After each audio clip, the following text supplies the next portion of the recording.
They said betrayal would break her. They were wrong. Adeline stood at the cliff's edge, the stolen fang burning against her chest, her mate's hunters closing in behind her. Below, the river roared, certain death. Behind her, Brent's voice cut through the rain. "You're nothing without me." She'd been nothing with him. The choice was simple: drown as a wolf's discarded mate, or leap and become something they'd never forget. If you want to know how a broken she-wolf became the most feared woman in the North, stay until the end. Hit that like button and comment what city you're watching from. The scent of jasmine and lies hung thick in the air. Adeline's wolf whimpered inside her chest as she pressed herself against the rough bark of the oak tree, hidden in shadow just beyond the main house.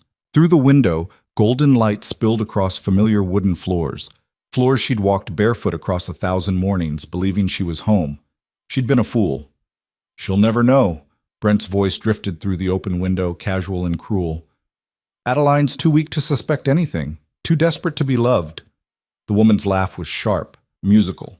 Adeline recognized it instantly. Lisa, the beta's daughter, the she-wolf who'd smiled at her over dinner just 3 nights ago.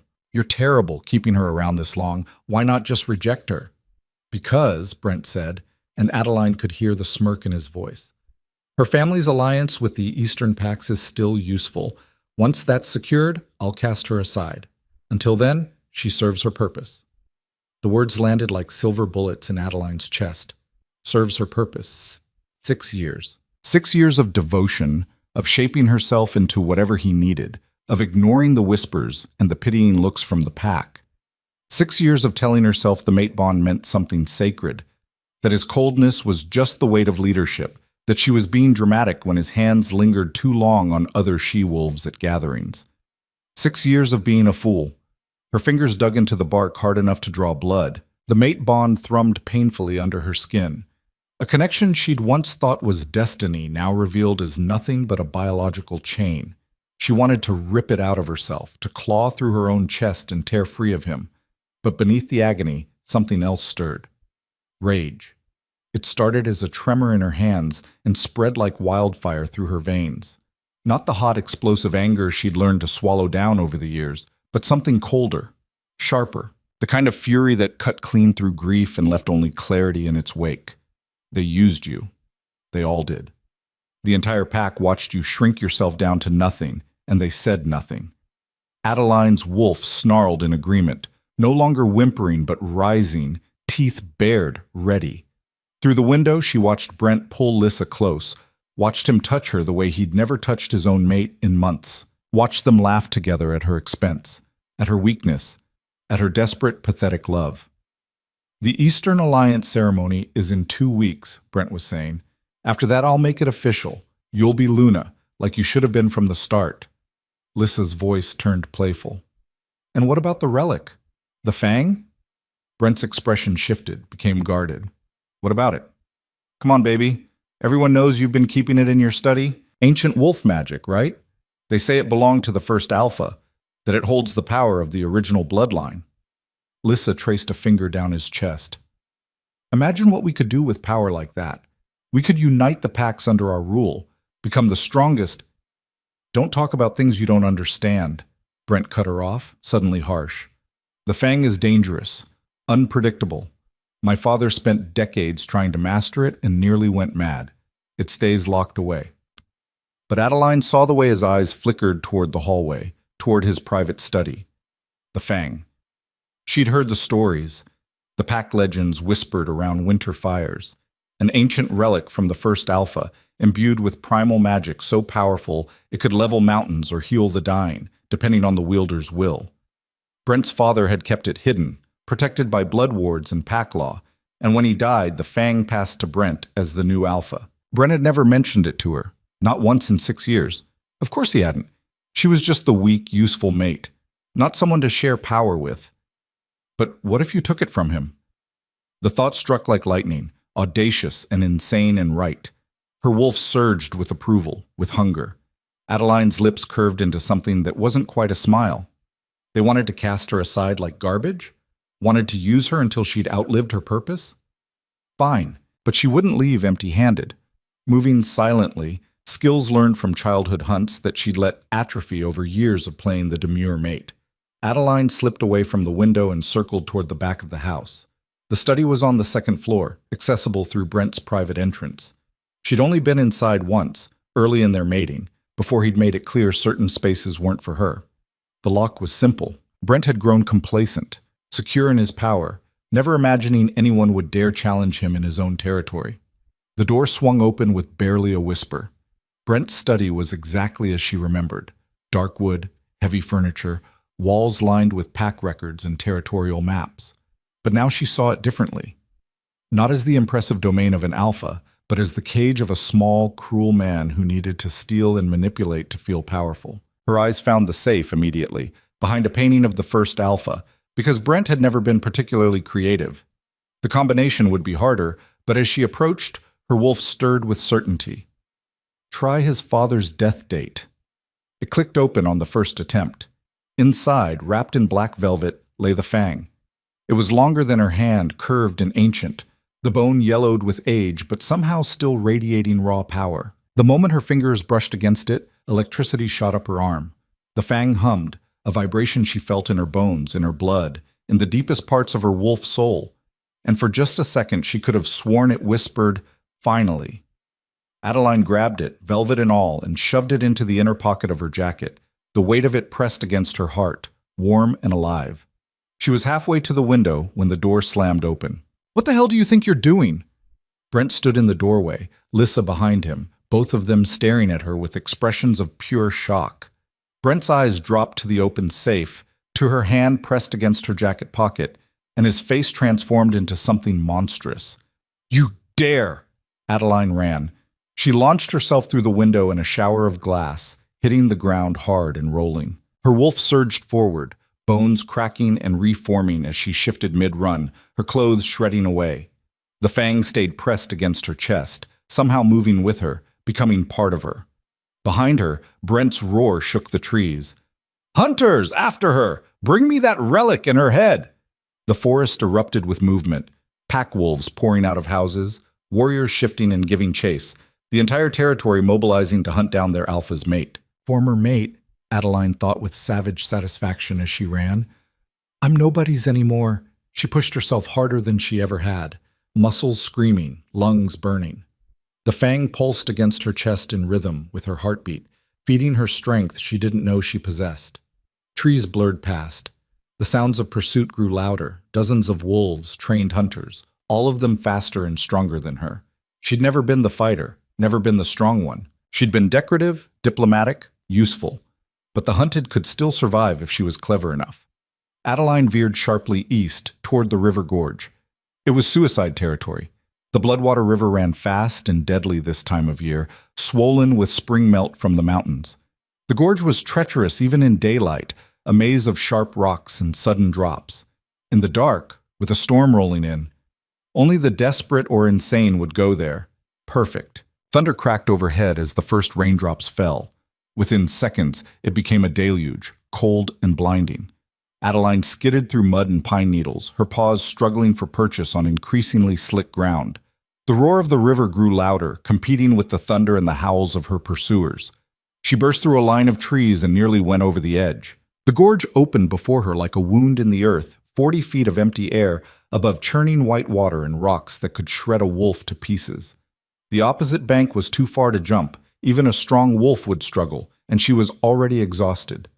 Behind her, branches snapped, voices shouted, "There! She's cornered!" "Don't let her escape with the fang. The alpha wants her alive, barely!" Adeline shifted back to human form, naked and shaking in the rain, her hands clutching the velvet-wrapped fang to her chest. She turned to face them. 15 warriors emerged from the trees, shifting to human form, circling her against the cliff's edge. Brent pushed through them, his face twisted with fury and something else. Fear. Fear of what she'd done, what she'd taken, what she'd become in the space between his betrayal and this moment. "Adeline." He held out his hand, voice straining for calm. "Give me the fang. This is madness. You don't understand what you're holding." "Don't I?" Her voice came out stronger than she expected, cutting through the storm. Or do I understand perfectly? You never planned to keep me. I was just a tool, a bridge to an alliance. 6 years of my life, wasted on a man who couldn't even bother to hide his contempt. You were honored to be my mate. I was your slave." The words ripped out of her, 6 years of swallowed pain finally finding voice. "I molded myself into whatever you needed, gave up everything I was, and you repaid me with lies and mockery and another woman in our bed." Lissa stepped forward, her beautiful face cruel in the lightning flash.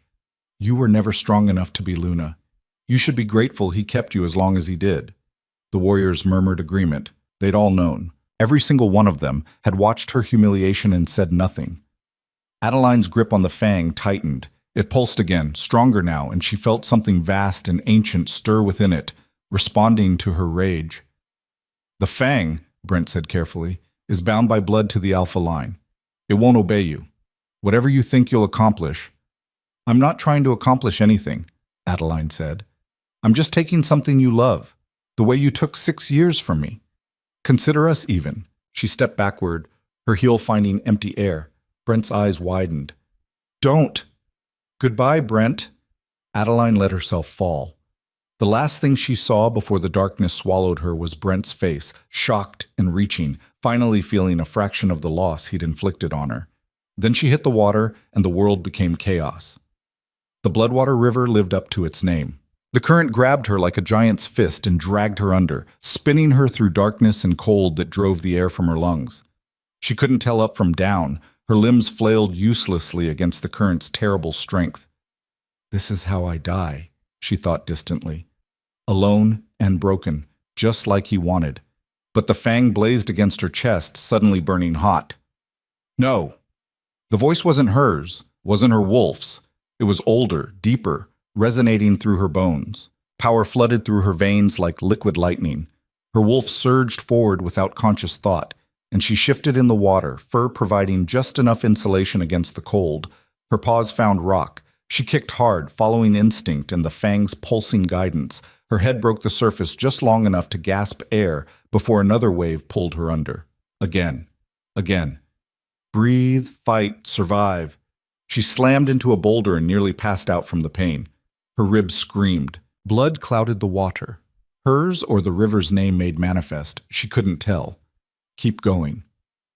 The fang's voice, or perhaps her own will to live wearing the fang's power like armor. She didn't know how long she fought the river. Time became meaningless, just an endless cycle of pain and water and the desperate need for air. But gradually, the current's fury lessened. The river widened, slowed, became navigable.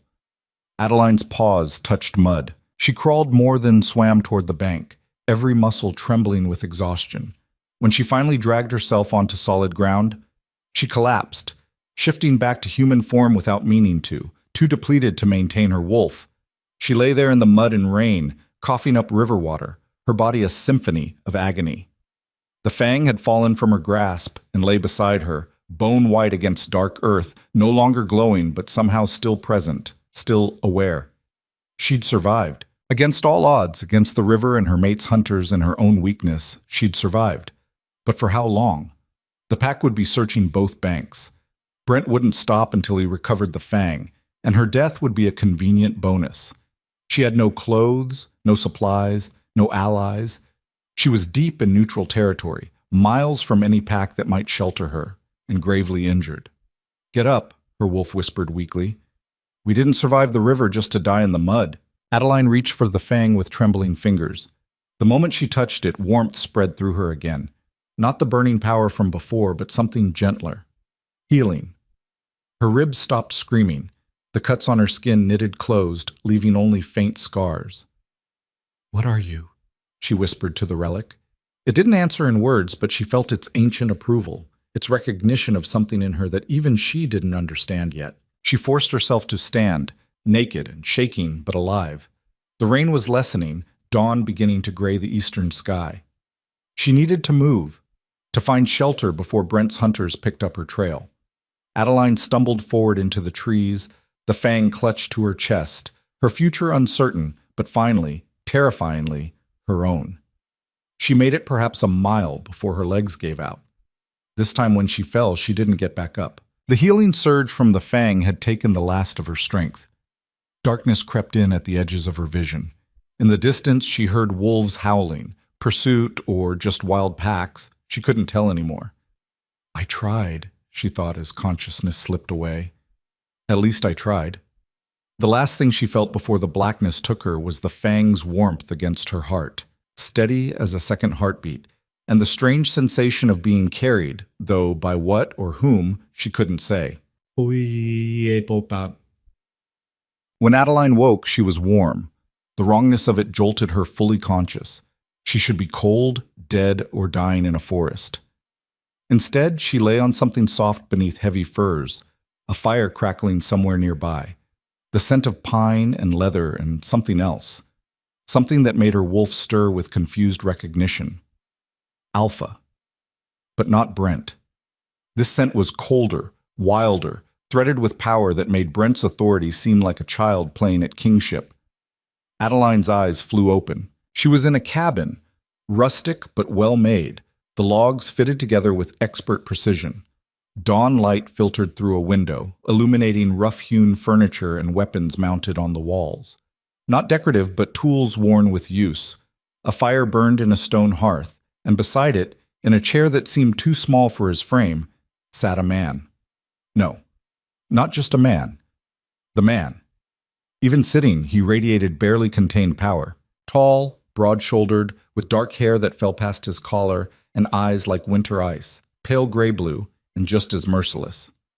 His face was all hard angles and sharp edges, handsome in the way a blade was handsome, beautiful and dangerous. Scars crossed his knuckles, and one traced from his temple into his hairline. He wore simple clothing, dark shirt, worn pants, boots, but his presence filled the room like a physical force. Adeline knew him immediately. Everyone in the Northern Territories knew him. Alec Vulov, the Ice King, alpha of the Frostclaw Pack and ruler of the Northern Reaches. The man who'd united the savage mountain packs through sheer dominance, who'd held his territory against all challengers for 15 years, who was rumored to have killed his own father in combat for the right to lead. The man whose territory she'd just stumbled into, carrying a stolen relic, running from her own pack. "You're awake," he said. His voice matched the rest of him, deep, cold, completely controlled.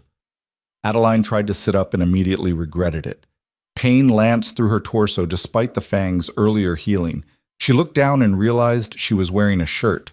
His shirt, several sizes too large, falling to mid-thigh. Someone had bandaged her ribs and treated the worst of her cuts. Someone had saved her life. "The fang," she gasped. "Where?" "On the table beside you." Alec gestured with one hand, his expression unreadable. "I didn't touch it. Seemed unwise, given how it reacted when I tried to move you." Adeline's eyes found the velvet-wrapped relic, exactly where he said. Relief flooded through her, followed immediately by wariness. "You know what it is?" Everyone north of the Divide knows what the first Alpha's fang looks like. Those winter eyes studied her with unsettling intensity. "The question is how Brent Thorne's mate ended up half dead in my forest, clutching it like a lifeline." Former mate? She wanted to say, but the bond still pulled at her insides, a connection she couldn't sever no matter how much she wanted to. "I'm not his mate anymore," she said instead, voice hoarse. "Not in any way that matters. The bond says otherwise." It wasn't a question. Alphas could sense such things, especially one as powerful as Alec. Bonds can be lies. Adeline met his gaze despite every instinct screaming at her to submit to the dominant wolf in the room. "I learned that the hard way." Something flickered in Alec's expression, not quite sympathy, but perhaps understanding. "So you stole his most valuable possession and threw yourself into Bloodwater Gorge. Dramatic." "I survived.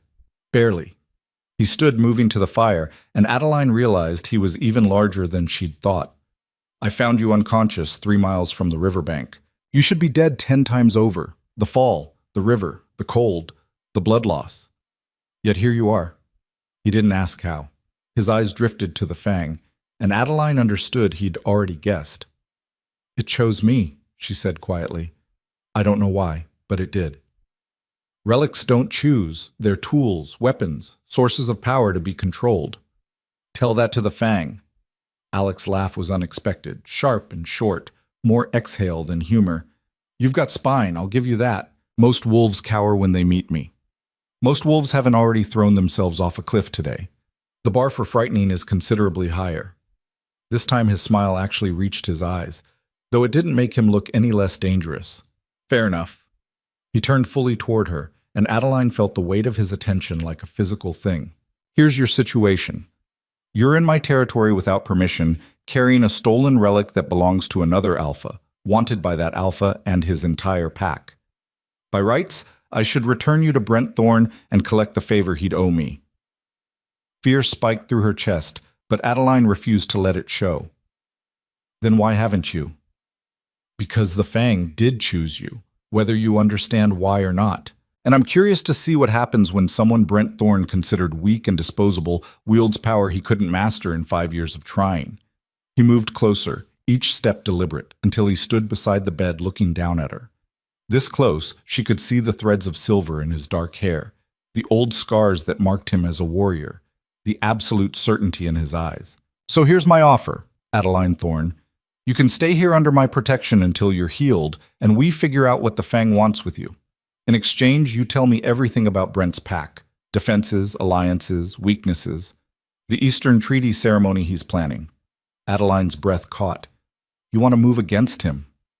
I want to be prepared if he moves against me. A stolen relic is excellent justification for war, and Brent's always been ambitious. If he comes north looking for blood, I prefer to know what I'm facing. Alec's smile turned sharp. Considerate payment for saving your life. It was manipulation, obviously, a calculated exchange of debts and information. But it was also honest manipulation, which was more than Brent had ever given her. And the alternative was to walk back into the forest alone, hunted, with no allies and enemies closing in. One condition, Adeline said. Alec raised an eyebrow. You're not exactly in a position to negotiate. I don't give you the Fang. It stays with me. No one touches it. No one studies it. No one tries to use it. Whatever information or help I provide, the Fang isn't part of the deal. For a long moment, Alec said nothing, his ice blue eyes searching her face. Then slowly he nodded. Agreed. The Fang is yours until you decide otherwise. He extended his hand. Adeline looked at it, scarred, powerful, offering her a lifeline she didn't deserve and couldn't refuse. She thought of Brent's hands, smooth and deceptive, promising love while planning betrayal. These hands promised nothing but an honest exchange. She reached out and clasped his hand in hers. The moment their skin touched, power arced between them. Not the mate bonds pull, but something else entirely. The Fang blazed hot against her chest, and Alec's eyes widened fractionally. They both let go quickly, but the sensation lingered. Well, Alec said after a pause, his voice carefully neutral, that was unexpected. Adeline could still feel the echo of it, whatever it was.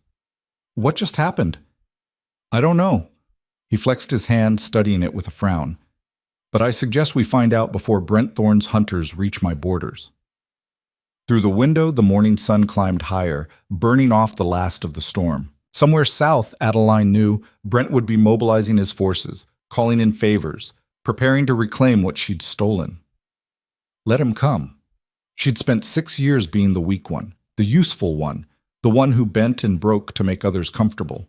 That woman had died in the Bloodwater River. Whatever she was now, whoever she was becoming with the Fang's power singing in her blood and the Ice King's protection around her, she would never be that broken thing again. When do we start? Adeline asked. Alec's smile was all teeth. Now. The Ice King's fortress was nothing like Brent's territory. Where Brent had built his pack around comfort and appearance, manicured grounds, grand halls designed to impress visiting alphas, Alec's domain was pure function. The main compound sat carved into the mountainside itself, stone and timber blending seamlessly with the harsh landscape. Warriors moved through the courtyard with military precision, their eyes sharp, their bodies honed for survival in the brutal north. No one smiled. No one gossiped. They simply trained, patrolled, and watched Adeline with undisguised suspicion. They think I'm a spy, Adeline said, watching a group of wolves track her movements from across the yard. She stood beside Alec on a balcony overlooking the compound, wrapped in borrowed furs against the mountain cold. 3 days had passed since he'd found her, and her strength was returning, but the hostile stares hadn't lessened. "They think you're a complication," Alec corrected. "Brent's mate appears in my territory carrying a stolen relic on the eve of war. My wolves aren't fools." "Former mate? The bond hasn't been severed. Semantics won't change how they see you." He glanced at her, those winter eyes unreadable. "You want their respect? Earn it." "How? I'm not a warrior. I was never trained to fight." "Then you'd better learn quickly." Alec pushed off the railing. "Because in 2 days, Brent will reach my borders with his hunting party. When he does, I need to know if you'll stand with my pack or run back to him the moment things get difficult." The accusation stung because part of her understood it. 6 years of conditioning didn't vanish in 3 days. The mate bond still pulled at her chest, a constant ache that whispered she'd made a mistake, that she should return and beg forgiveness, that she was nothing without Brent's approval. But the fang pulsed warm against her skin, and the memory of his betrayal burned hotter than any bond. "I won't run," Adeline said quietly. "Prove it. Training yard, dawn tomorrow. My second will test you." He walked away before she could respond, leaving her alone with the wind and the watching eyes of wolves who had no reason to trust her. That night, Adeline dreamed of the river. In the dream, she drowned over and over, the current dragging her down while Brent stood on the shore, laughing. But each time the water filled her lungs, the fang blazed to life, forcing her back to the surface, refusing to let her surrender to the darkness. "You are not his anymore," the ancient voice whispered. "You were never meant to be small." She woke gasping, the fang clutched in her hand, its bone surface warm and alive. Through the window, false dawn painted the sky gray.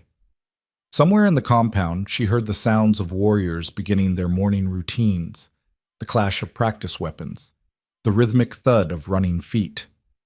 Adeline rose and dressed in the simple clothing Alec had provided: tough leather pants, a fitted shirt, boots designed for fighting rather than appearance. She braided her hair back tight, studying her reflection in the small mirror. She looked different, harder. The soft roundness Brent had preferred was gone, burned away by 3 days of near starvation and the fang's strange magic. Her eyes held something new, not quite confidence, but the raw edge of someone who'd survived the unsurvivable. The training yard was already crowded when she arrived. Word had spread. Dozens of wolves lined the perimeter, arms crossed, expressions ranging from curiosity to open contempt. In the center of the yard, a woman waited. She was magnificent, tall and powerfully built, with copper hair pulled into a warrior's knot and scars crisscrossing her arms. Her stance radiated competence and barely contained violence. This was someone who'd earned her position through blood and skill, not politics or family connections. "Kira," Alex said, appearing at Adeline's side. "My second. She'll evaluate your combat readiness." "Combat readiness?" Adeline's laugh came out sharp. "I told you, I'm not a fighter. I don't know what you expect. I expect you to try not to embarrass yourself." Alex's voice was cold, public, nothing like their private conversations. Playing to the crowd, she realized, showing his pack that he wouldn't coddle the southern wolf who'd brought danger to their door. "If you want my protection, you contribute to the pack. That means proving you're not dead weight." The watching wolves murmured approval. Someone called out, "Send her back to Thorn. We don't need weak southerners here." Adeline's hands clenched. The fang hidden beneath her shirt thrummed against her chest. "Prove it," Alec had said. She stepped into the ring. Kira's smile was all predator. "First time in a combat circle, little mate?" "Former mate," Adeline corrected automatically. "Still wearing his bond mark, still smelling of southern softness." Kira circled her slowly. "The Alpha says I should test you. I say we're wasting time. You should be in a cell, not training with warriors." The crowd agreed, their voices rising. They wanted her gone, this interloper who'd brought her troubles north, who might be a spy, who was everything they'd learned to despise about the soft southern packs. Adeline's wolf stirred, hackles raised, tired of being judged and found wanting. "Then test me," she said. Kira moved. The attack came faster than Adeline could track, a blur of motion that ended with Kira's fist connecting with her ribs. Pain exploded through her chest. She stumbled back, barely keeping her feet, and Kira was already following up with a leg sweep that sent Adeline crashing to the dirt. The crowd jeered. Pathetic. She can't even block. The Alpha's gone soft harboring trash like this.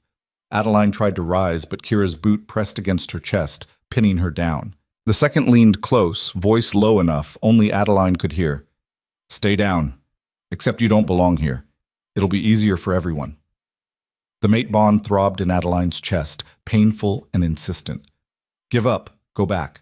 You were never meant for this life. You were meant to be quiet and useful and small. But beneath the bond's pull, the fang burned. Stand up. Adeline's hand shot out, grabbing Kira's ankle. The moment they connected, power surged. Not the overwhelming force from the river, but something more controlled, precise. Kira's eyes widened as her leg buckled, suddenly unable to support her weight. Adeline rolled free and scrambled to her feet. The crowd went silent. Kira recovered quickly, her expression shifting from contempt to genuine interest. Well, maybe you've got some teeth after all. She attacked again, but this time Adeline was ready. The fang's power flowed through her veins like liquid lightning, not controlling her movements but enhancing them, making her faster, stronger, more aware. She dodged Kira's punch by a hair's breadth, felt the displaced air against her cheek. Trust yourself, the fang whispered. Trust me. Adeline stopped thinking and moved on instinct.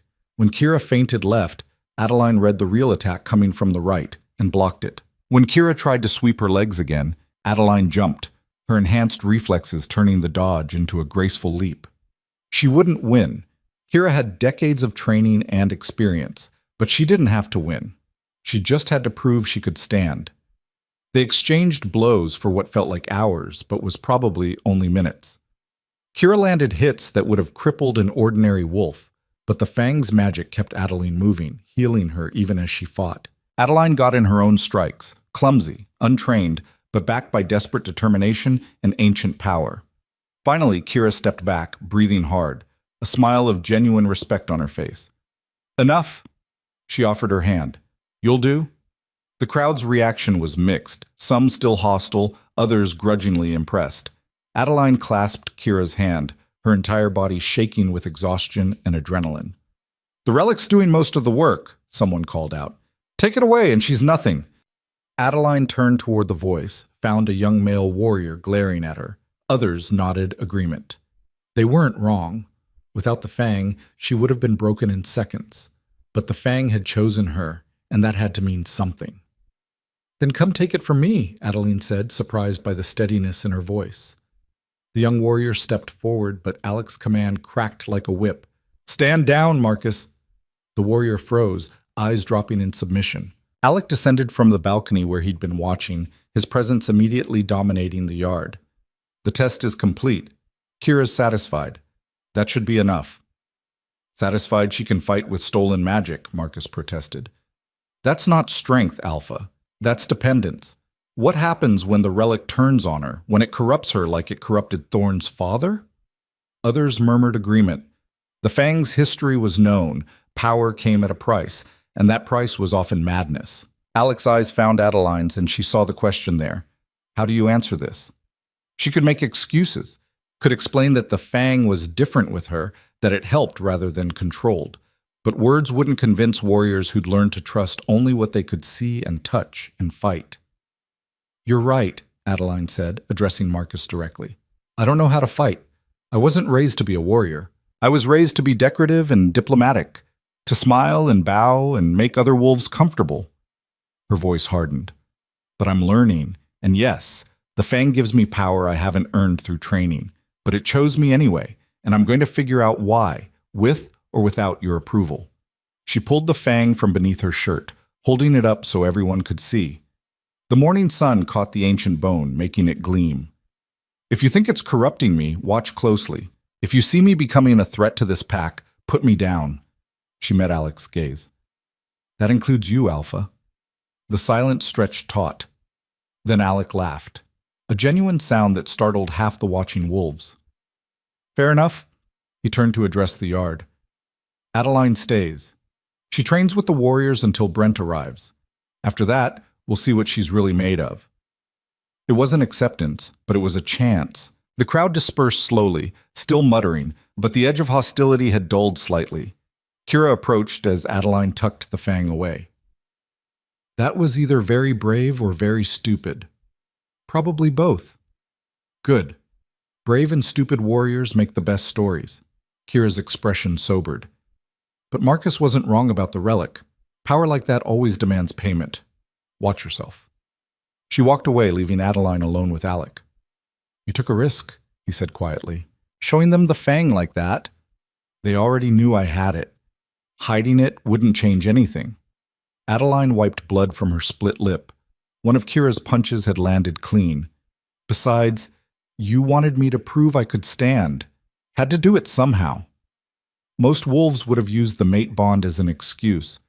I'm too traumatized to fight. I need time to heal. Please protect me from the consequences of my choices. His tone was neutral, observational. Is that what you expected? I don't know what I expected from you. Alex studied her with that unnerving intensity. But you keep surprising me. Before she could respond, a warrior ran into the yard, breathing hard. Alpha, scouts report movement on the southern border. Thorne's hunting party. They're a day ahead of schedule. Alex's expression went cold and hard. How many? 20 warriors. Thorne himself leads them.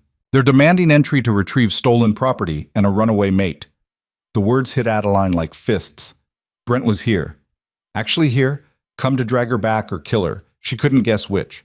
The mate bond flared painfully in her chest, recognizing his proximity, trying to pull her toward him. 6 years of conditioning screamed that she should go to him, should apologize, should submit before things got worse. But the fang burned hotter, and Adeline stood her ground. Prepare the border guard, Alec ordered. Full defensive positions. If Thorne wants his mate back, he can ask nicely. But he comes armed into my territory, he's declaring war. Alpha. The scout hesitated. Thorne sent a message. He requests parley, just him and you, at the border stones at sunset, to discuss terms. Terms, Alec repeated flatly. He brings 20 warriors to my door and asks for terms. He says he wants to avoid bloodshed, that this is a personal matter, not pack business. Adeline's laugh was bitter.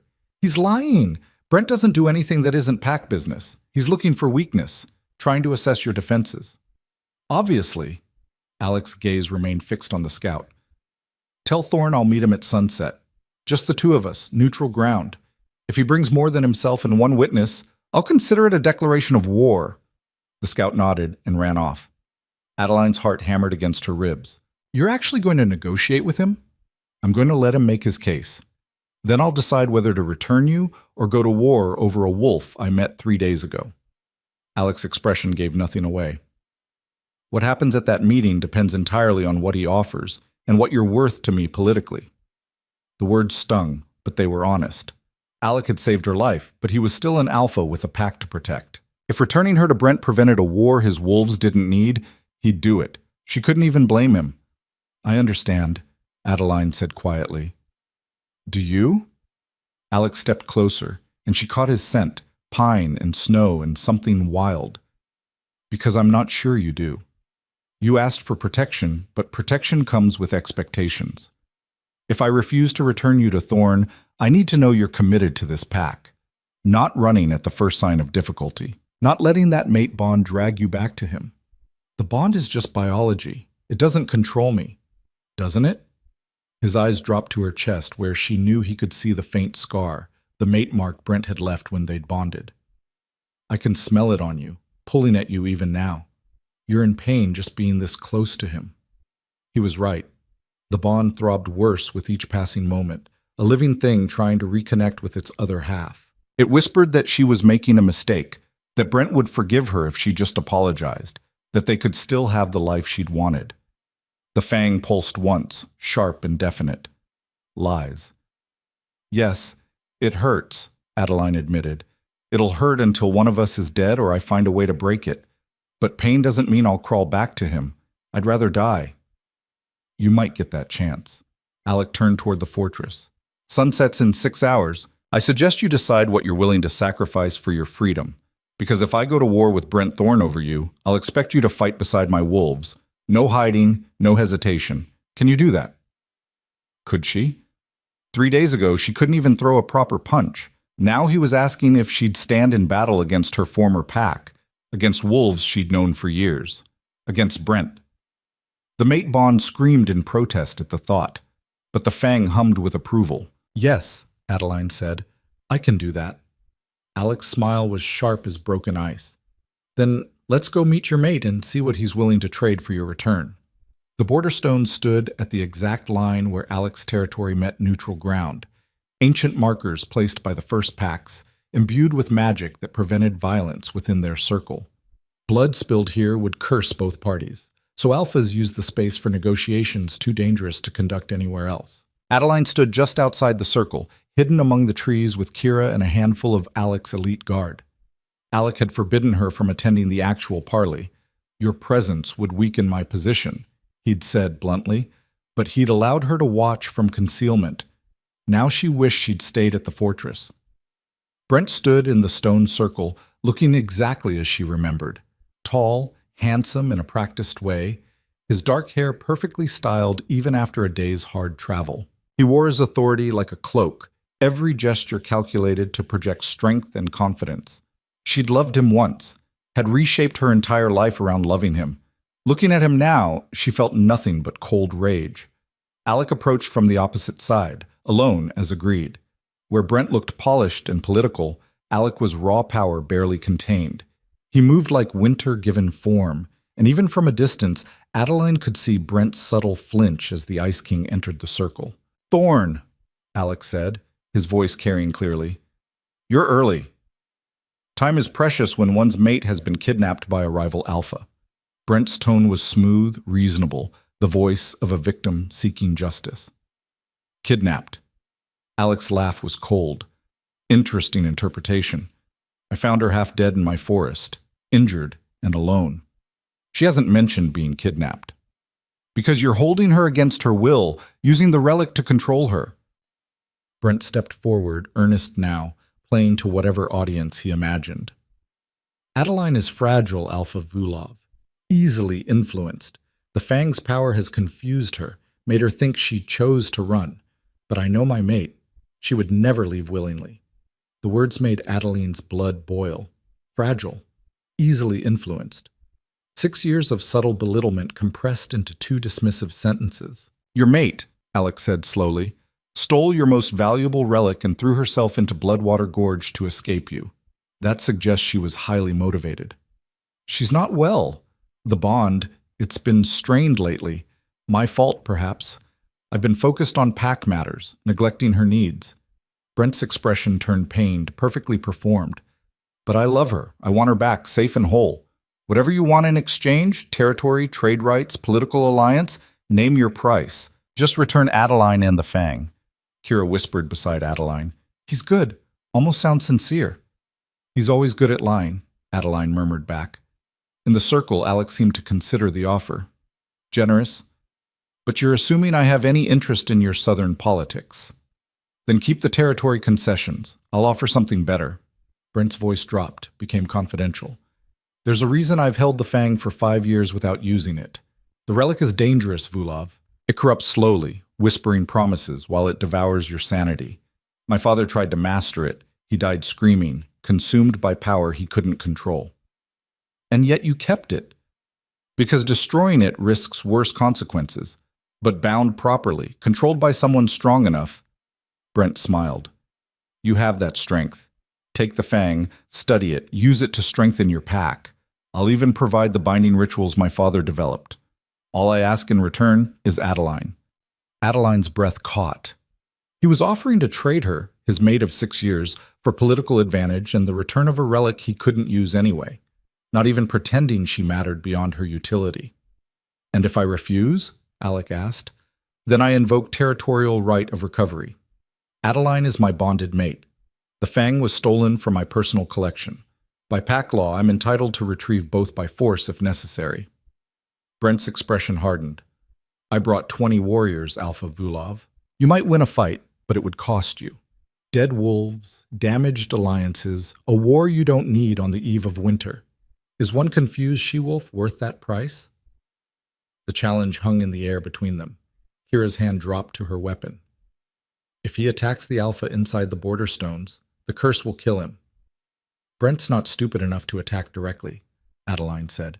He's applying pressure, seeing if Alec will fold. She held her breath, watching Alec's face for any sign of his decision. The Ice King stood silent for a long moment, letting the tension build. Then he smiled, an expression that made Brent take an involuntary step backward. "Interesting offer," Alec said. "There's just one problem." "What's that?" "You're assuming Adeline wants to return to you." Brent's confident mask slipped. "She's my mate. She doesn't get a choice." "Actually," Alec's voice went arctic, "she does. In my territory, under my protection, she has every choice, and I'm not inclined to return someone who clearly prefers drowning to being your mate." "You're making a mistake, Vulov. That relic will destroy her. She's not strong enough.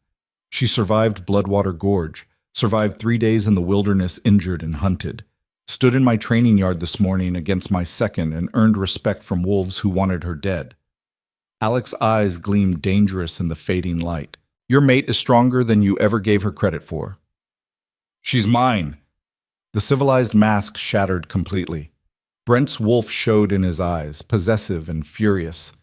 6 years, Vulov. 6 years I invested in her, shaping her, building the alliance through her family. You can't just take her because you found her first. "I'm not taking her. She chose to stay." "She's confused. The relic chose her. Not you, despite 5 years of trying. Her." Alec's smile was all teeth. "Must sting, knowing the power you couldn't master, answers to the mate you considered worthless." Brent's hands clenched into fists. For a moment, Adeline thought he might actually attack despite the curse. Then he visibly gathered himself, forced his features back into something resembling control. "Fine," he said coldly.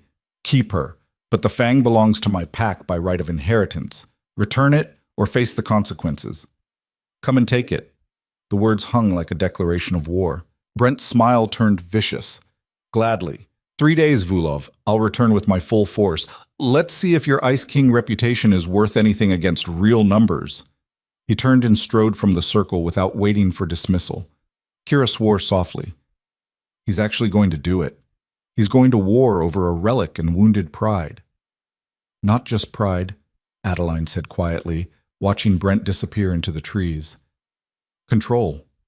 He can't stand that I chose someone else, that I dared to think I deserved better than what he offered." The mate bond twisted in her chest, recognizing Brent's departure, trying to pull her after him. She gritted her teeth against the pain and stayed exactly where she was. Alec approached their hiding spot. "You heard?" "All of it." Adeline stepped out of concealment. "He's going to bring his entire pack down on you because of me, because I couldn't just stay quiet and useful." "Good." At her shocked look, Alec's expression turned cold and calculating. "I've been waiting for an excuse to put Brent Thorne in his place for years. He's been expanding south, building alliances, positioning himself as the future power in the region. Better to break him now before he gets strong enough to be a real threat." "You wanted this," Adeline realized. "From the beginning. That's why you saved me, why you offered protection. You needed a justification for war. I saved you because leaving you to die would have been wasteful. I offered protection because the Fang clearly chose you for a reason, and I'm curious to see why." Alec moved closer, his winter eyes boring into hers. "But yes, the coming conflict is convenient. Brent's overextended himself, maintaining 2 territories and courting the Eastern Alliance. His warriors are spread thin. If I strike now, hard and fast, I can shatter his power base before winter." It was manipulation on a grand scale, and Adeline had walked right into it. She should feel used, angry, betrayed again. Instead, she felt oddly liberated. "You're honest about it, at least," she said. "Brent would have lied, made it about protection or honor or fate.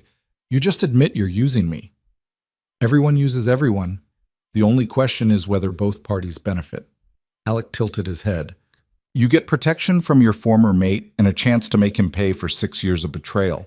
I get justification to crush a rival and potentially access to the most powerful relic in the North. Seems fair." Put like that, it was fair. Transactional and cold, but fair. "What happens after?" Adeline asked. "After the war. After Brent's defeated. What happens to me?" "That depends on what you become between now and then." Alec's expression was unreadable. "The Fang chose you for a reason. Figure out why, learn to use its power properly, and you'll have options. Remain weak and dependent, and you'll just be trading one alpha's protection for another's. The brutal honesty should have stung. Instead, it crystallized something inside her. She didn't want to be protected, didn't want to be useful or decorative or dependent on anyone's mercy. She wanted to be strong enough that she didn't need protection at all. The fang pulsed against her chest, warm and approving. "Yes," it whispered. "Finally." "Train me," Adeline said. "Really train me. Not just basic defense, everything. Combat, strategy, how to use the fang's power without losing myself. Make me into someone Brent will regret underestimating." Something flickered in Alec's eyes. Respect, maybe, or recognition. "It won't be easy. I don't coddle my warriors." "Good. I've had enough coddling to last a lifetime. You'll train with Kira every morning, combat drills until you can hold your own against my elite guard. Afternoons, you study pack law, territorial politics, everything you'll need to understand the game you're playing. Evenings," he paused, seeming to make a decision. "Evenings, you work with me to understand the fang, what it wants, what it can do, what price it demands." 3 days until Brent returns," Kira interjected. "That's not enough time to make her combat ready." "No," Alec agreed. "But it's enough time to make her dangerous." He extended his hand again, the same gesture from 3 days ago in the cabin. But this time, it wasn't just offering rescue, it was offering transformation. Adeline clasped his hand firmly. Power arced between them again, stronger than before. The fang blazed hot against her chest, and for a moment she could have sworn she felt another presence. Ancient, vast, approving. When they broke contact, both were breathing harder. "What is that?" Kira demanded, staring at their hands. "What just happened?" "I don't know," Alex said slowly. "But we're going to find out." He turned back toward the fortress, already issuing orders, his mind clearly on the coming war. Kira followed, arguing about defensive positions and supply lines. Adeline stayed a moment longer at the border stones, looking south toward where Brent had disappeared. The mate bond still pulled at her, still hurt, but the pain felt distant now, like an old wound instead of a fresh one. She touched the fang through her shirt, feeling its steady pulse. 3 days, she thought. 3 days to become someone he won't recognize. The fang's response was wordless but clear. 3 days to become who you were always meant to be. Adeline smiled and followed Alec into the gathering darkness, leaving the border stones and her old life behind. Dawn came too early and brought Kira with it. "Up," the second commanded, throwing open the door to Adeline's quarters without knocking. "If you want to survive what's coming, we start now." Adeline rolled out of bed, every muscle screaming from yesterday's training. The fang pulsed warm against her chest. It had taken to staying close even while she slept, as if afraid she might try to abandon it. Or perhaps it was afraid she'd be taken. "How long until Brent arrives?" Adeline asked, pulling on training clothes with movements that were becoming automatic. 2 days, maybe less if he forces a hard march. Kira tossed her a water skin. "Drink. You'll need it." The training yard was already full despite the early hour. Word had spread that war was coming, and Alec's warriors were preparing with the grim efficiency of wolves who'd survived too many battles to take anything for granted. They watched Adeline with less hostility now. Kira's approval had bought her that much, but trust was still a distant goal.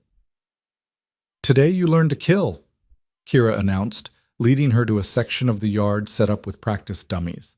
"Not wound, not disable, kill, because Brent's wolves won't show mercy, and neither can you." For 3 hours, Kira drilled her relentlessly. Throat strikes, heart shots, the precise angle to break a spine. How to use an opponent's momentum against them, where to hit to cripple instantly, the difference between a fight and an execution. "You're thinking too much," Kira said after Adeline hesitated on a killing strike. "In combat, hesitation gets you killed. Your wolf knows what to do. Trust her." "My wolf spent 6 years being trained to submit," Adeline panted, resetting her stance.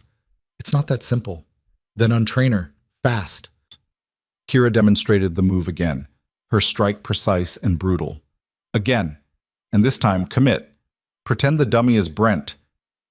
Something dark unfurled in Adeline's chest.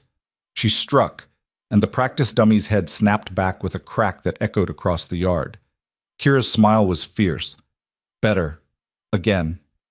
By midday, Adeline's hands were bloody and shaking, but she could execute the killing sequences without thinking. Muscle memory was replacing hesitation, and the Fang's power made her faster, stronger, more dangerous than she had any right to be.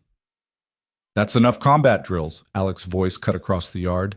He'd been watching from the balcony, she realized, observing her progress like a general evaluating troops. "Adeline, with me. Time for the next lesson." Kira nodded approval and moved off to drill other warriors. Adeline followed Alec into the fortress, through corridors she was beginning to recognize, down into the deep places carved directly from mountain stone. They ended in a circular chamber lit by torches, ancient symbols carved into the walls.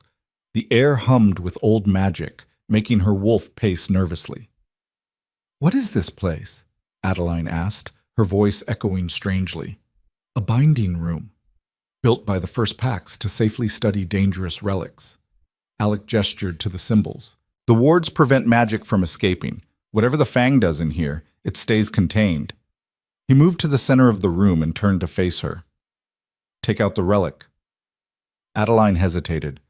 They'd been alone together before, but never like this. Enclosed, isolated, with the explicit purpose of unleashing power she barely understood. "You want me to prove I'm not a threat to your pack," she said, "that I can control it. I want you to understand what you're carrying before Brent arrives and forces the issue." Alec's expression was unreadable. "The Fang has been dormant for generations. Now it's active, bonded to you, growing stronger every day. We need to know what it's capable of and what it might demand in return." The warning in his voice was clear. Power always had a price. Adeline drew the Fang from beneath her shirt. Immediately, the temperature dropped. Frost spread across the stone floor in crystalline patterns, and the torches flickered despite the still air. "Tell me what you feel," Alec commanded. "Cold, but not painful. It's like the cold is part of me now." She held the Fang up, watching how the torchlight played across ancient bone. "And something else. A presence. Like it's aware." "The first Alpha's essence," Alec said quietly. "Trapped in bone, waiting. My people have legends about it, that the Fang contains not just power, but knowledge. The accumulated wisdom of the first werewolf, preserved through magic we've long forgotten." "Then why didn't it work for Brent, or his father?" "Because they tried to dominate it, to force it to serve them." Alex circled her slowly, studying the frost patterns. "But you didn't try to control it, did you? You were just trying to survive." He was right. She'd never asked the Fang for power. It had simply given it, freely, in her moments of greatest need. "So what? I accidentally befriended an ancient magical relic?" Despite everything, Adeline laughed. "That seems absurd." "Most powerful things are absurd when you strip away the mythology." Alex stopped directly in front of her. "Now, let's see what it can actually do. Try to call the power deliberately, not in panic or self-defense. Choose to wield it." Adeline closed her eyes, focusing on the Fang's pulse. She reached inward toward that vast presence she'd felt in the river and whispered, "Help me." The response was immediate and overwhelming. Power flooded through her veins like liquid ice. Her eyes snapped open and she knew without checking that they'd turned the pale blue-white of ancient glaciers. Frost exploded outward from her feet, climbing the walls, coating everything in crystalline beauty. "Stop!" Alec's voice cut through the rush of power. "Control it. Don't let it consume you." But it felt so good. 6 years of being powerless, of making herself small and quiet, and now she held enough strength to level mountains. Why would she ever stop? "Because," the Fang's voice whispered, "uncontrolled power is just another form of slavery." The words shocked her enough to pull back. The frost stopped spreading, though it didn't retreat. Adeline opened her eyes. When had she closed them? And found Alec watching her with an expression caught between fascination and concern. "You lost yourself," he said. "For a moment, you weren't Adeline anymore, just a conduit for the Fang's power." "I'm fine," she insisted, but her hands were shaking. "Are you?"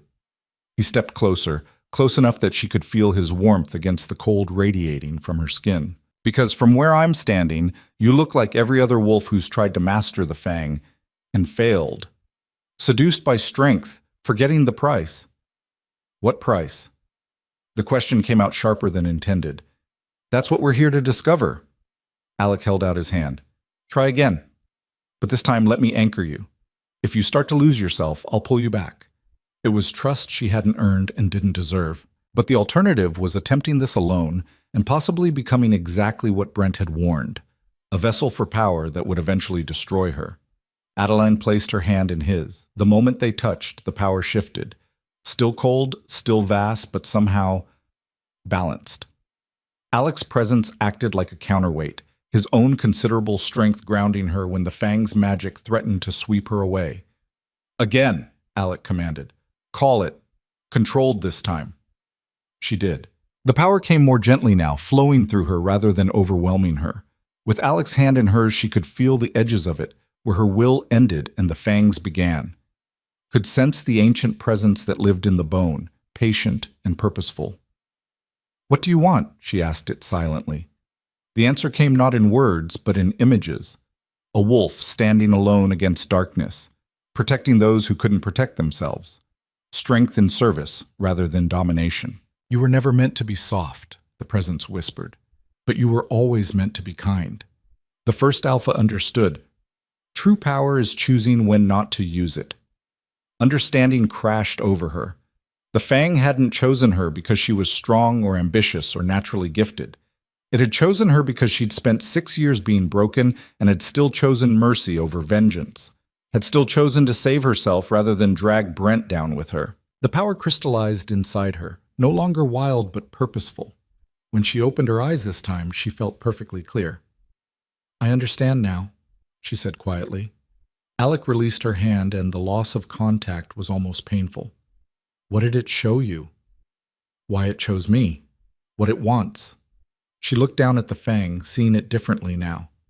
It's not a weapon, it's a test. Everyone who's tried to use it for domination has failed because that's not what it's for. Then what is it for? Protection, defense. The first alpha created it to defend the weak, not to conquer. She met Alec's eyes. That's why it answered me in the river. I wasn't trying to attack anyone. I was just trying to survive, to protect myself. Something shifted in Alec's expression. If that's true, it changes everything. Brent won't be able to use it even if he takes it from you. The Fang will reject anyone who tries to wield it for conquest, which means he'll keep coming until he destroys it. He can't stand the idea of power he can't control. Adeline's hands clenched. We need to end this before he brings his entire pack down on you. We will, but first... Alec moved to one of the walls, pressing his hand against a specific symbol. A hidden panel slid open, revealing a small alcove containing a single object. A collar, silver and ancient, inscribed with runes that hurt to look at. What is that? Adeline asked, though part of her already knew. A mate bond breaker, rare, dangerous, and usually fatal to the wearer. Alec lifted it carefully. But you're not usual. The Fang's power might let you survive the severing. Her heart hammered. Freedom from Brent, from the constant pull and pain of a bond that had only ever been a chain, but at potentially the cost of her life. Why show me this now? Because tomorrow night is the full moon. Mate bonds are strongest then, most resistant to breaking, but they're also most vulnerable. If you're going to try this, that's your window. Alec's eyes held hers. I won't force you. But if you face Brent while still bonded to him, that connection could be used against you. He could call you to him, force the bond to compel obedience. The strategic calculation was sound. But Adeline heard what Alec didn't say. This could kill you. Choose carefully. I'll think about it, she managed. They left the binding room in silence, the caller remaining behind, waiting. The next day passed in a blur of preparation. Alec's warriors fortified defensive positions while scouts reported Brent's progress. He was pushing hard, clearly angry, bringing not 20 but 40 warriors now. Other packs had joined him, alphas who saw a chance to humble the Ice King or simply feared what the Fang's awakening might mean. They're coming for war, Kira said grimly, studying the reports. Not retrieval. Brent's convinced them you're a threat. Adeline stood on the fortress walls watching the sun sink toward the horizon. In a few hours, the full moon would rise. In a day, maybe less, Brent would be at their gates. And she still hadn't decided about the caller. Hiding up here won't make the choice easier, Marcus said, appearing beside her. The young warrior who'd challenged her in the training yard now nodded respectfully. For what it's worth, you've earned your place in this pack. Most of us see that now. Most? There are always doubters, but they'll change their minds when you fight beside us. He glanced at her. You are going to fight, right? Not run when he gets here? I'm not running, Adeline said firmly. Marcus grinned. Good, because Kira's got money on you taking down at least 3 of Brent's wolves before he reaches the fortress. He left her alone with her thoughts and the approaching moonrise. When full dark fell and the moon began to climb, Adeline made her decision. She found Alec in his private study, reviewing battle plans by firelight. He looked up when she entered, and his eyes went immediately to her empty hands. You didn't bring the collar, he observed. I don't need it. At his questioning look, she continued. The bond is part of my past. Breaking it won't change what Brent did or who I was. I've been running from pain for so long, first by staying with him, now by wanting to cut him out completely. But maybe the answer isn't running at all. That's naive, Alex said bluntly. Pain doesn't make you stronger, it just hurts. Then let it hurt. But on my terms, not his. She moved closer to the fire.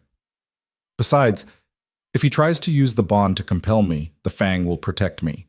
It has so far. You're gambling your life on that assumption. Oh, I've been gambling my life since I stole the Fang and jumped off a cliff. At least now I'm betting on myself. She met his eyes. You said I needed to figure out what I was becoming. I think I'm becoming someone who doesn't need to erase the past to move forward. Someone who can carry the scars and still fight. Alex studied her for a long moment, then nodded slowly. Your choice. But if that bond becomes a liability in battle, I won't hesitate to put you down. I wouldn't expect anything less. Good. He returned to his maps. Get some rest. Tomorrow, He stopped mid-sentence, his entire body going rigid. Through the window, Adeline heard it too. The howl of wolves approaching, dozens of them. Too many and too early. They're here, Alex said, already moving. Brent's attacking tonight instead of waiting for dawn. They ran for the walls. All around them, the fortress erupted into controlled chaos. Warriors taking positions, weapons being distributed, the organized panic of a pack preparing for siege. Adeline reached the battlements and looked out at the forest below. Moonlight painted everything silver, and in that cold light, she saw them. Wolves. Scores of them, surrounding the fortress, their eyes glowing in the darkness. And at their head, Brent stood in human form, wearing the armor of an alpha going to war. Alec Vulov. His voice carried easily over the distance. I gave you 3 days. You chose to keep what's mine. Now face the consequences. 40 wolves, Kira muttered beside them. Maybe 50. More than we thought. But Alec wasn't looking at Brent's forces. He was staring at something else. Movement in the trees beyond the immediate attackers. No, he said quietly. Not 50. Look. More wolves emerged from the forest. Hundreds of them. Pack after pack. Alphas and warriors all united under Brent's banner. The sheer number made Adeline's breath catch. The Eastern Alliance, she whispered. He called them early. This isn't just about me anymore. It never was. Alec's expression was carved from ice. He's using your theft as justification to unite against me. This is a power play. Take down the Ice King and divide my territory. Brent's voice rang out again. I'm offering one final chance. Return the Fang and my mate, and I'll withdraw. Refuse, and we'll take them by force, and your fortress will burn. The mate bond throbbed painfully in Adeline's chest, recognizing Brent's proximity, his anger, his demand. 6 years of conditioning screamed at her to obey, to go to him, to stop this before wolves died. But the Fang pulsed stronger, and Adeline's own rage burned hotter than any bond. She stepped forward before Alec could stop her, her voice carrying with a power that surprised even her. I'm not your mate anymore, Brent. I'm not your possession or your political token. You want the Fang? Come take it. The silence that followed was absolute. Then Brent laughed, the sound sharp with fury. So be it. I offered mercy. Now you get war. He shifted, his body flowing into wolf form, and behind him hundreds of wolves howled as one. The siege began. Brent's forces hit the fortress like a tidal wave. The first line crashed against Alec's defensive positions, and the night erupted into snarls and blood. Adeline watched from the walls as trained warriors fought with desperate precision, holding ground against impossible odds. "We can't win this by defending," Alex said, his voice cold and calm. "There are too many. We need to break their leadership, cut off the head." "You want to go after Brent directly," Adeline realized. "If he falls, the alliance fractures. The Eastern Pacts are here for opportunity, not loyalty. Take away their figurehead, and they'll retreat." Alec turned to Kira. "Can you hold the fortress?" "We'll hold or die trying, but you'll need to reach him first, and he's got his elite guard around him." Kira's eyes cut to Adeline. "Unless you have another way through." They both looked at her. "The bond," Adeline said slowly. "He can sense me through it. If I go down there, he'll come for me himself. It'll draw him out." "That's insane," Kira protested. "You'll be torn apart." "Not if the Fang protects me, and not if Alec uses the distraction to get close." Adeline's hands were shaking, but her voice stayed steady. "It's the only way to end this without losing everyone." Alec grabbed her arm. "You understand what you're suggesting? You'll be bait, exposed. If the Fang's power fails even for a second, then I die. But at least I die fighting instead of hiding while your wolves pay for my choices." She met his eyes. "You said I needed to prove I belong to this pack. Let me prove it." For a heartbeat, she thought he'd refuse. Then his grip tightened, and she felt something pass between them. Not quite trust, but acknowledgement. Recognition of someone willing to sacrifice for something greater than themselves. "If you do this," Alex said quietly, "you can't hesitate. The moment you're out there, you're committed. Brent will come for you with everything he has." "I know. And I won't be able to protect you until I reach him. I don't need protection. I need you to end this." She pulled the Fang from beneath her armor, feeling its power pulse against her palm. "I'll give you the opening. Don't waste it." Alec released her arm and nodded once, sharp and final. Then he turned to his warriors, issuing rapid orders, preparing for the most dangerous gambit of the battle. Adeline walked to the fortress gate. Warriors stared as she approached, understanding what she was about to do spreading through their ranks. Marcus stepped forward, offering his sword wordlessly. She took it, the weight foreign but somehow right in her hand. "For what it's worth," he said, "you're braver than any southern wolf I've ever met." "Or more stupid." Sometimes they're the same thing." He clasped her shoulder briefly. "Don't die out there." "I'll try my best." The gate opened with a groan of metal and wood. Beyond it, the battle raged, wolves tearing at each other, blood-staining snow, the primal chaos of war. Adeline stepped through. The moment she crossed the threshold, dozens of eyes locked onto her. She felt Brent's awareness spike through the mate bond, felt his shock and rage as he realized she'd actually come out to face him. "Adeline!" His roar cut through the battle. "Come here, now!" The bond flared, trying to compel her legs to move toward him. 6 years of conditioning added their weight to the command. But the Fang burned ice cold against her chest, and Adeline's will was no longer something that could be commanded. "If you want me," she shouted back, "come get me yourself. Or are you too afraid to face the mate you considered worthless?" The insult hit home. Brent's wolf form blurred as he shifted back to human, his face twisted with fury. "You dare! I dare everything now. You made me small and afraid, and I let you because I thought the bond meant something. But it was always just a chain."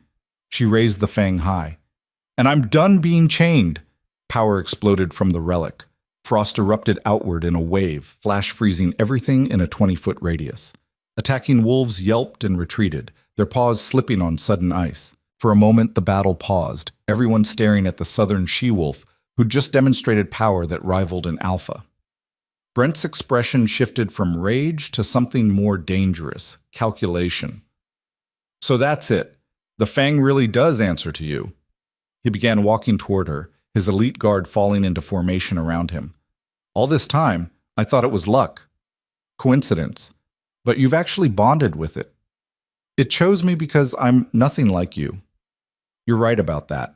You're weak, emotional, incapable of making the hard choices."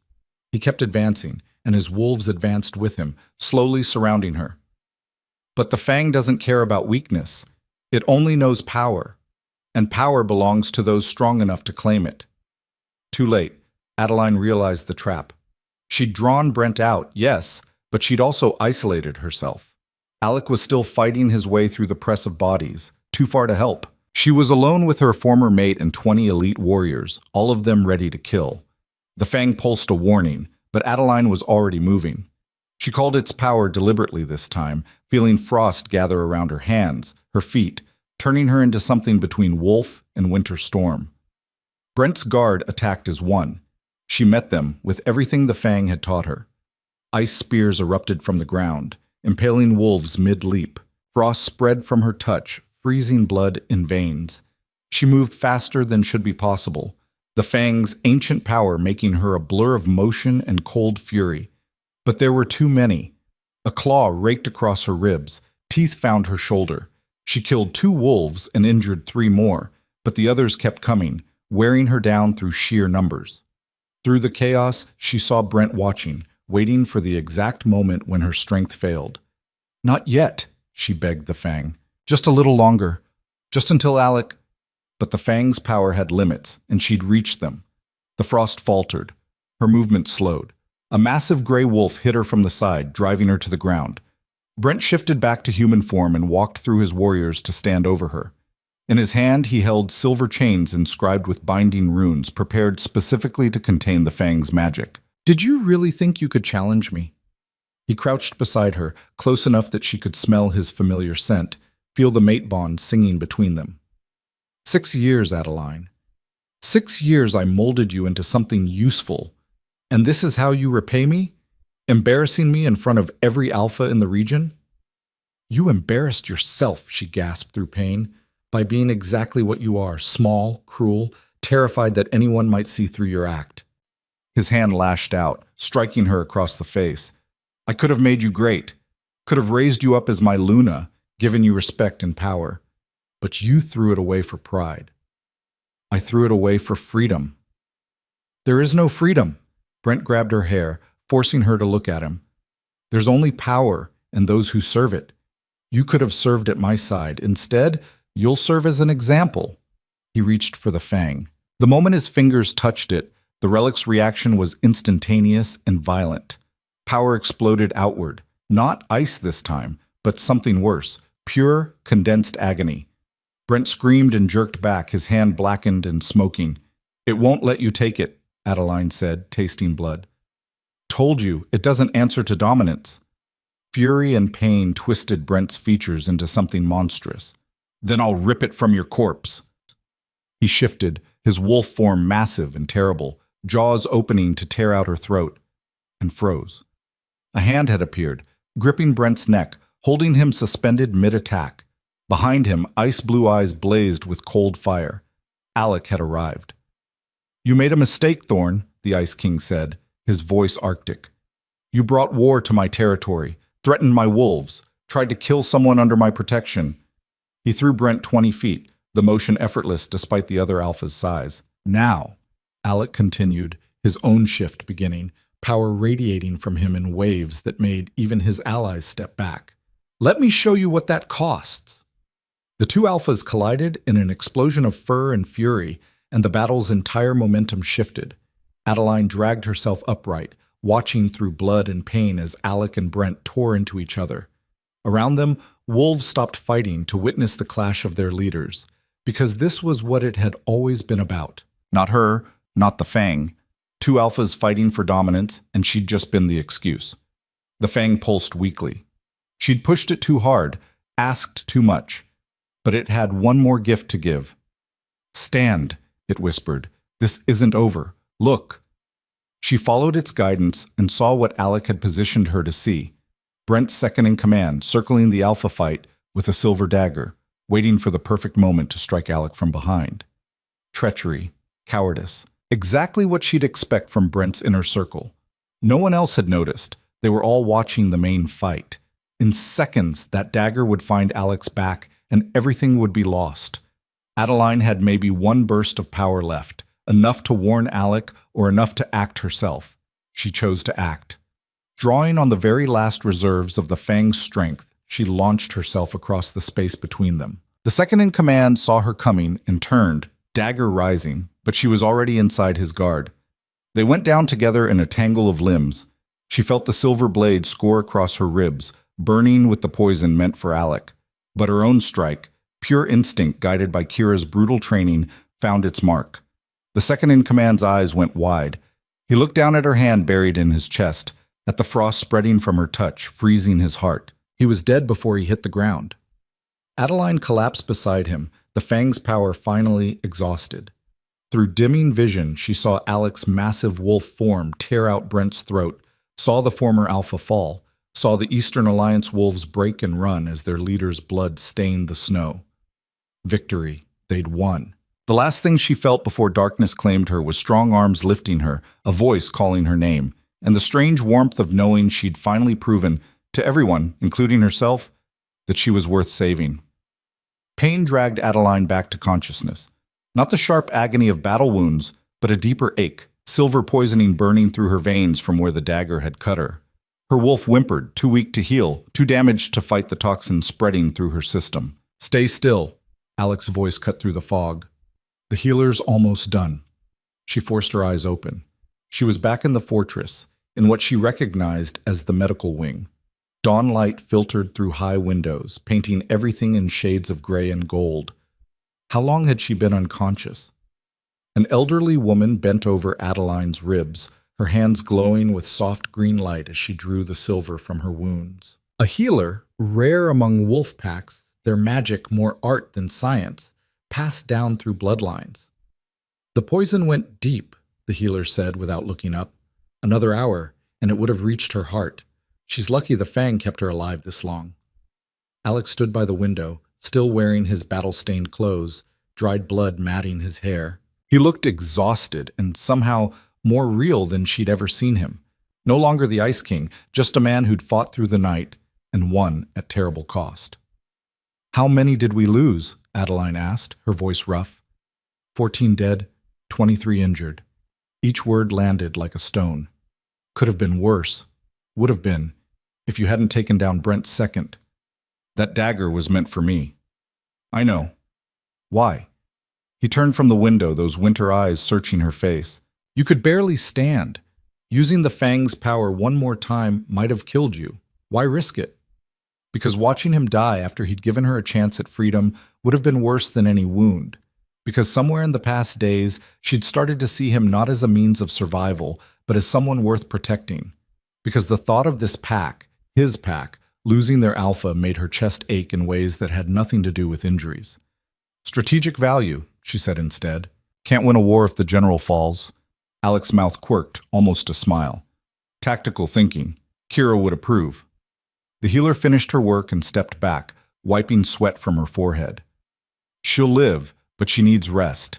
Days of it, not hours. That silver did significant damage, and the fang's power is completely depleted.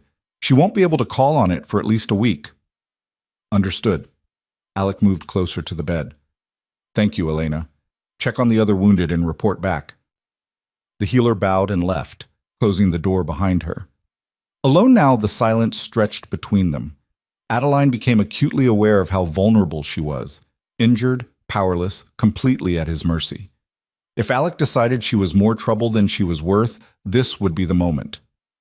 "Brent's dead," he said finally. "I made sure of it. No chance of resurrection, no mysterious survival. His body burned with the others at dawn. The mate bond had gone silent, not broken. She could still feel a faint echo of where it had been, but dormant, waiting to fade completely now that the other half was gone."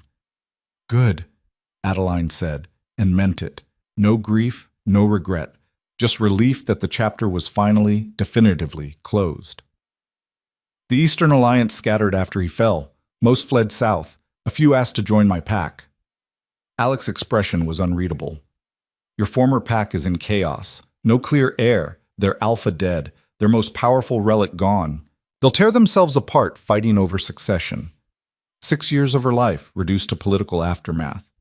Wolves she'd known, lived with, served, now just pieces in someone else's game of power." "Do you feel anything?" Alec asked. "For them?" Did she? Adeline searched her heart and found only a distant pity. They'd watched her suffer and done nothing. Had participated in her humiliation or simply looked away? Why should she grieve for people who'd never valued her beyond her utility? No, she said honestly. Is that wrong? It's practical. They made their choices. You made yours.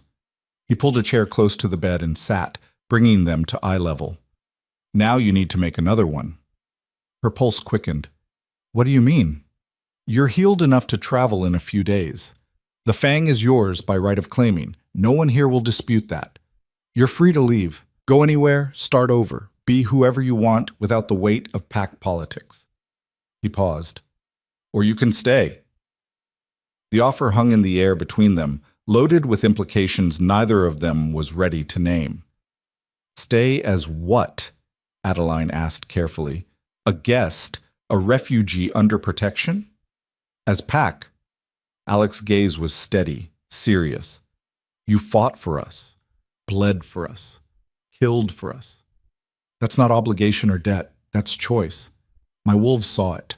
They're talking about you in the halls, arguing over who gets to train with you when you're recovered. Even Marcus admits you've got more spine than most warriors twice your size. Something warm unfurled in her chest. Acceptance. Recognition. The thing she'd craved from Brent's pack and never received, offered now by wolves who'd had every reason to reject her. And what do you think? The question was more vulnerable than she'd intended. Do you want me to stay? Alec was quiet for a long moment, his expression unreadable. Then he reached out and took her hand. The same gesture from the border stones, from the binding room, but different now. Deliberate. I think, he said slowly, that I've spent 15 years building a pack based on strength and survival. Cold efficiency over warmth, power over connection. It's kept us alive, made us feared, but it's also made us, he searched for the word, isolated, alone even when surrounded by others. His thumb traced across her knuckles, a surprisingly gentle gesture from hands that had killed mere hours ago. Then you showed up, broken and desperate and completely out of your depth. And instead of staying broken, you chose to grow teeth, to fight back, to protect wolves who weren't even yours yet. His winter eyes met hers. You reminded me that strength without purpose is just violence, that survival without connection is just existence. The raw honesty stole her breath. This was the Ice King stripped of his armor, offering her something more precious than protection or power, understanding, recognition of someone who'd been as isolated as she had, just in different ways. I want you to stay, Alex said quietly, because you make this pack better. You make me better. But only if that's what you want. Not because you're afraid of being alone, or because you feel you owe me. Stay because you choose to. Adeline thought of the past week. Brutal training, hostile stares that became respect. The moment Kira had smiled after their first real fight. Thought of Marcus offering his sword. Of Elena the healer working through the night to save her. Of warriors she barely knew defending her right to stay. Thought of Alec, who'd been honest when honesty was cruel, who'd challenged her instead of coddling her, who'd seen her at her weakest and still offered her strength. This wasn't love, not yet, maybe not ever. But it was real, solid. A foundation she could build on instead of quicksand that would swallow her whole. I'll stay, she said. Not as a guest or a project, as pack. Alec's smile was brief but genuine. Good. Because Kira's already planned your training schedule for the next month, and she'll be insufferable if you leave before she's done with you. Only a month? She's optimistic. He stood, releasing her hand. Rest now. We'll formalize your pack status when you're healed. Until then, he gestured to the door, where she now noticed 2 warriors standing guard. You're under protection. What's left of Brent's loyalists might try something stupid. They'd have to get through your entire fortress. They would. But I prefer not to take chances with wolves who've proven themselves willing to die for this pack. He moved toward the door, then paused. One more thing. The Fang, when its power returns, will need to train you properly. What you did in battle was impressive but reckless, uncontrolled. If you're going to wield that kind of strength, you need to master it completely. So I don't lose myself to it. So you don't have to rely on it. Alec's expression was serious. The Fang chose you, but you're not the Fang. Your worth isn't tied to ancient power or magical relics. The sooner you internalize that, the stronger you'll be. He left before she could respond, the door closing quietly behind him. Adeline lay back against the pillows, exhaustion pulling at her despite the hours she'd apparently already slept. The fang rested cool and quiet against her chest, its presence familiar now, comforting. "He's right," the ancient voice whispered. "You were strong before you found me. I just helped you remember." Sleep claimed her again, but this time her dreams were peaceful. No drowning, no running, just the quiet satisfaction of battles won and choices made. 3 days passed in a blur of healing and watching the pack recover from battle.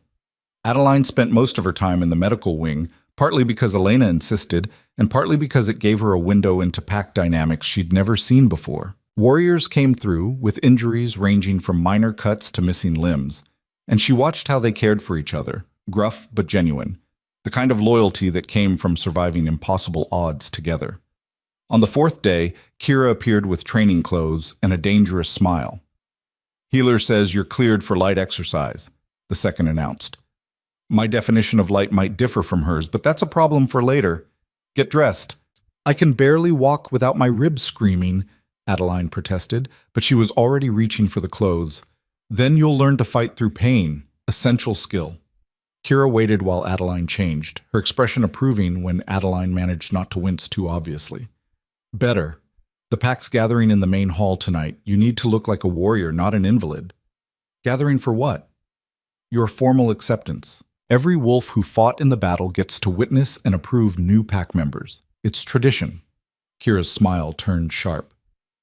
"Usually just a formality, but in your case, there might be some discussion," which meant opposition. Wolves who still saw her as Brent's former mate, as the southern wolf who'd brought war to their door, as someone who didn't belong. "How much discussion?" Adeline asked. "Enough that you should be prepared to defend your place. Words, preferably. Violence, if necessary." Kira shrugged. "We're a practical pack. You want in? Prove you deserve it." They spent the afternoon in the training yard, and Adeline learned that Kira's definition of light exercise involved combat drills that left her gasping and her injuries screaming. But she also learned that 3 days of healing had left her stronger than before. The silver poisoning burned away, her wolf finally able to channel strength without the fang's interference. She was still nowhere near Kira's level, but she could hold her own for a few exchanges now. Could read attacks, counterstrikes, move with purpose instead of panic. "You're thinking like a warrior, finally," Kira said, after Adeline successfully blocked a combination that would have floored her a week ago. "Took you long enough. I had a good teacher." "You had a ruthless teacher who enjoys watching people struggle." Kira's grin was fierce. "There's a difference. Now, one more round, then you need to prepare for tonight. And Adeline? Yeah? Some of the wolves who'll challenge you tonight fought beside Brent before his ambition brought them north. They'll test you hard, not because they hate you, but because they need to know you're not like him. That you're pack, not politician." "What do I say to that?" "The truth. It's the only thing that works with warriors." Kira raised her hands, ready for another bout. "Now, come at me like you mean it."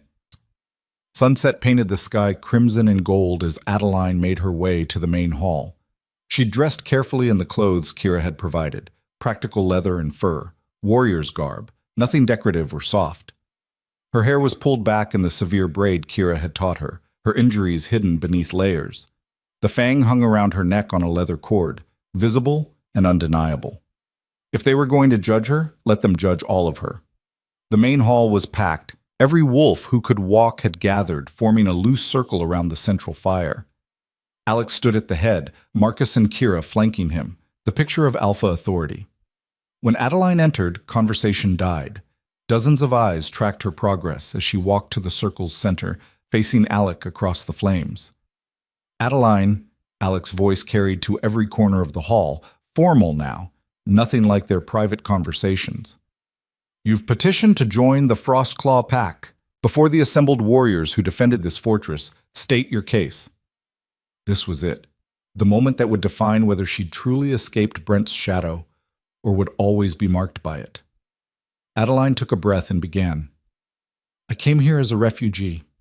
Broken, desperate, running from a mate who'd used me for 6 years and planned to discard me when I'd outlived my usefulness." Her voice stayed steady, carrying. "I stole from him, yes. committed theft and fled. By rights, I should have died in Bloodwater Gorge. But I didn't. The Fang chose me for reasons I'm still learning to understand. She pulled the relic from beneath her shirt, letting firelight play across ancient bone. Alpha Vulov offered me shelter when he could have returned me to Brent, offered training when he could have kept me locked away, offered me a chance to become something more than what I'd been shaped into. And when Brent came for war, I fought, not because I had to, because I chose to, because this pack gave me something worth protecting. Movement in the crowd. A large male warrior stepped forward, one she recognized from the battle, his face scarred, his stance radiating challenge. "Pretty words," he said, "but words don't prove loyalty. You brought war to our door. 14 wolves died because you couldn't handle your pack politics quietly." Murmurs of agreement rippled through the hall. Adeline's heart hammered, but she held her ground. "You're right," she said, surprising him. "My choices brought Brent here. That blood is on my hands, and I'll carry that weight. But Brent would have come eventually anyway. He was building an alliance to challenge Alpha Vulov's territory. I was just his excuse." "Convenient justification," another voice called. "Easy to claim you're not responsible." "I didn't claim that. I said I'll carry the weight. There's a difference." Adeline met the scarred warrior's eyes. "I can't bring back the dead, can't erase what happened, but I can stand beside you in the next fight. Can bleed for this pack the way I did in the last battle. Can be a wolf you trust to watch your back instead of running when things get hard." "Trust has to be earned," the warrior said, "especially from Southerners who bring trouble." "Then test me." The words came out before she could think them through, pure instinct backed by Kira's brutal training. "Right here, right now. You want to know if I'm pack material? Fight me for it." The hall went silent. Even Alec looked surprised. The scarred warrior's expression shifted, became considering. "You're injured, still healing from silver poisoning, hardly a fair fight." "Life isn't fair. You think the next enemy will wait for me to be at full strength?" Adeline pulled off her outer layer, exposing the bandages around her ribs. "I'm not asking for easy. I'm asking for a chance to prove I belong." Kira was grinning from her spot beside Alec. Marcus looked torn between concern and admiration. Alec's face remained neutral, but she caught the slight nod, permission, or perhaps approval. The scarred warrior moved to the circle's center. "Your funeral, Southern Wolf. Don't expect me to hold back." "Wouldn't respect you if you did." They circled each other, the watching pack silent and intent. This was more than a fight. It was a test of everything she'd learned, everything she'd become in the weeks since throwing herself into the gorge. The warrior attacked first, a straight assault designed to overwhelm through sheer power. Adeline dodged, her injured ribs screaming protest, but Kira's training held. She read his follow-up, blocked the strike, countered with her own attack that he barely deflected. They exchanged blows for what felt like hours. Every hit Adeline took sent pain lancing through her injuries, but she didn't stop, couldn't stop. This was about more than acceptance. It was about proving to herself that she could stand toe-to-toe with warriors who'd spent lifetimes training. The Fang stayed dormant, its powers still recovering. This fight was all her, skill, determination, and the desperate need to belong somewhere. Finally, the warrior's fist connected with her ribs, exactly where the silver had cut deepest. Agony exploded through her chest. She dropped to one knee, gasping, vision graying. The warrior stepped back, breathing hard. "Stay down. You've proven you've got courage. No shame in yielding." Adeline looked up at him through pain and sweat. "I didn't come this far to yield." Using her last reserves of strength, she launched herself forward. The warrior, expecting her to stay down, was fractionally slow. She got inside his guard, struck hard and fast at the pressure points Kira had drilled into her, and swept his legs. He went down. Adeline followed, putting him in a submission hold that would have been impossible a week ago. "Yield," she gasped. For a heartbeat, she thought he'd break free through sheer strength. Then his hand tapped the ground 3 times. "I yield." The hall erupted. Warriors cheered, stamping their feet in approval. Even those who'd looked skeptical were shouting now, caught up in the moment. Adeline released the warrior and collapsed beside him, her ribs on fire, her entire body shaking. The scarred warrior sat up, rubbing his shoulder where her hold had nearly dislocated it, and started laughing. "You fight dirty, Southern Wolf." "Learned from the best," Adeline managed through pain. He stood and offered his hand. She took it, letting him pull her upright despite her injuries. "Welcome to the pack," he said loud enough for everyone to hear. "Anyone who can fight through silver poisoning and still put me on my ass has earned their place." The cheers intensified. Wolves she'd never spoken to approached, offering respect, sharing names. Marcus appeared with a drink, Kira with bandages and a grin that suggested she'd won several bets. Alec remained by the fire, watching it all unfold. When their eyes met across the chaos, his smile was small but genuine. Pride, she realized. Not for himself, but for her. The celebration lasted well into the night. Warriors shared stories of the battle, embellishing details, turning terror into legend the way wolves always did. Adeline found herself at the center of several tales. The southern she-wolf who'd faced down her former mate, who'd saved the alpha with her last burst of power, who'd somehow convinced the first alpha's fang to choose her. They made her sound braver than she'd been, stronger, more certain. But maybe that was the point. Maybe legends weren't about truth, but about giving people something to aspire to. "You're thinking too hard," Kira said, appearing beside her with fresh drinks. "Just enjoy the win. You earned it." "Did I? Or did I just get lucky?" "Luck is what you make of it. You could have stayed down when the silver hit, could have yielded in the circle, could have run any of the dozen times things got hard." Kira clinked their cups together. "Instead, you grew teeth. That's not luck. That's choice." Before Adeline could respond, Elena the healer appeared, looking disapproving. "You reopened 3 wounds and probably set your recovery back a week. Was it worth it?" Adeline looked around the hall, at warriors who'd accepted her, at the place she'd earned through blood and determination, at the pack that was slowly becoming home. "Yes," she said simply. Elena sighed but didn't argue, just handed her a vial of something that smelled terrible. "Drink this. It'll help with the pain and speed healing. And next time you want to prove yourself, maybe choose an opponent who wasn't the fortress's heavyweight champion." "Where's the fun in that?" "Youth," Elena muttered, but her eyes were warm. "Impossible, the lot of you." As the night wore on and warriors gradually drifted to their quarters, Adeline found herself alone by the dying fire. Her ribs ached. Her entire body felt like one massive bruise, but underneath the pain was something she hadn't felt in years. Peace. "You should be resting," Alec's voice came from behind her. "Elena will have both our heads if those wounds get infected." "Can't sleep yet. Too much adrenaline." Adeline shifted to make room as he sat beside her. "Thank you. For tonight. For all of it."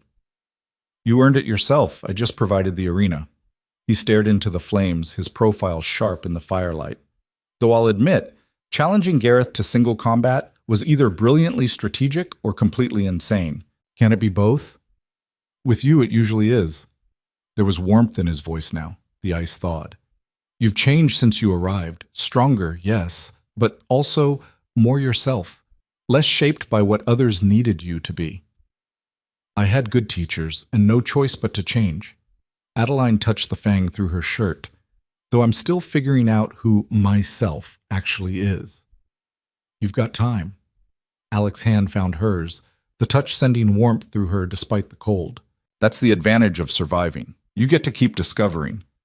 They sat in comfortable silence, watching the fire burn down to embers. Outside, winter wind howled around the fortress, but inside, Adeline felt warm and safe, and, for the first time in longer than she could remember, genuinely hopeful about the future. The fang pulsed once against her chest, a gentle reminder of its presence. But it wasn't demanding, wasn't controlling, just there. A tool she could use, a power she could call on, but not what defined her. She'd come to this fortress broken and desperate, running from a life that had never fit. She'd found something she never expected, not just shelter, but purpose. Not just survival, but belonging. Tomorrow would bring new challenges, learning to fully master the fang, continuing her training, navigating pack politics as a newly accepted member, understanding the strange connection between her and Alec that went beyond gratitude or strategy. But tonight, she simply existed in the moment, pain and peace, exhaustion and triumph. The complicated, beautiful mess of being alive and free. I'm glad I jumped, Adeline said quietly. Alex's fingers tightened around hers. So am I. In the dying firelight, surrounded by sleeping warriors and watched over by the ancient fortress, Adeline allowed herself to believe that maybe, finally, she'd found where she was meant to be. The mate bond's last echo faded completely, severed by Brent's death and her own transformation. Where it had been, new connections were forming, pack bonds, loyalty earned and given freely, the foundation of something that felt infinitely stronger than anything forced by biology. She was no longer Brent's mate, no longer defined by his rejection. She was pack. She was warrior. She was Adeline, forged in blood and ice and determination, and that was more than enough. Winter deepened over the following weeks, transforming the fortress into something out of legend, ice coating every surface, snow piled in drifts that reached the second-story windows, the kind of cold that tested even the hardiest northern wolves. Adeline had never loved winter more. She stood on the training grounds at dawn, breath misting in the frozen air, watching Kira demonstrate a new combat sequence. Her ribs had healed completely now, the silver's poison purged from her system, leaving her stronger than before. The Fang's power had returned gradually, like a river thawing after winter, and with Alex's guidance, she was learning to wield it with precision rather than desperation. You're distracted, Kira observed, interrupting her strike mid-flow. Something on your mind? The Eastern delegates arrived today, Adeline said, former allies of Brent's pack, coming to negotiate with Alec. Ah, wondering if they'll recognize you? Kira's smile was sharp. They will. Question is whether they'll respect what you've become or try to use your past against the Alpha. That was exactly what worried her. 3 weeks since the battle, and word had spread across the territories. The Ice King had killed Brent Thorne and taken in his former mate. Some called it strategic brilliance. Others whispered about weakness, about Alec being manipulated by a southern she-wolf with stolen power. Let them try, Adeline said, forcing confidence she didn't entirely feel. I'm not the wolf they remember. No, you're not. Kira resumed the sequence, her movements fluid and lethal. But they'll test you anyway. Pack leaders always do. They need to see if you're genuinely pack or just playing at it. The delegates arrived at noon with an escort of 20 warriors and enough ceremony to announce their importance. Adeline watched from the battlements as they approached. 3 alphas from the Eastern Alliance, their banners snapping in the wind, their faces carefully neutral. She recognized one immediately. Alpha Garrett, who'd visited Brent's territory countless times, who'd smiled at her over dinner while discussing territorial expansion, who'd known about Brent's betrayal and said nothing. Her wolf growled low in her chest. Easy, Alec murmured beside her. He'd appeared silently, the way he often did, his presence both steadying and electrifying. Save the aggression for when it's useful. He knew. About Brent and Lissa. About everything. Her hands clenched on the stone parapet. He sat at our table, accepted our hospitality, and never said a word. Politics. Alec's voice was cold. Alphas protect their interests, not other wolves' mates. Garrett saw an opportunity in Brent's ambition and took it. Your suffering was irrelevant to his calculations. The brutal honesty stung, but it was also liberating. No pretense that pack leaders operated on honor or morality, just power and advantage. So what's his play now? Adeline asked. Why come here? To assess whether I'm a threat or an opportunity. To see if Brent's death creates an opening they can exploit. Alec's eyes tracked the delegates' progress. And to determine what you are, liability or asset. What do you want me to be? He looked at her then, really looked, and something passed between them that had been building for weeks.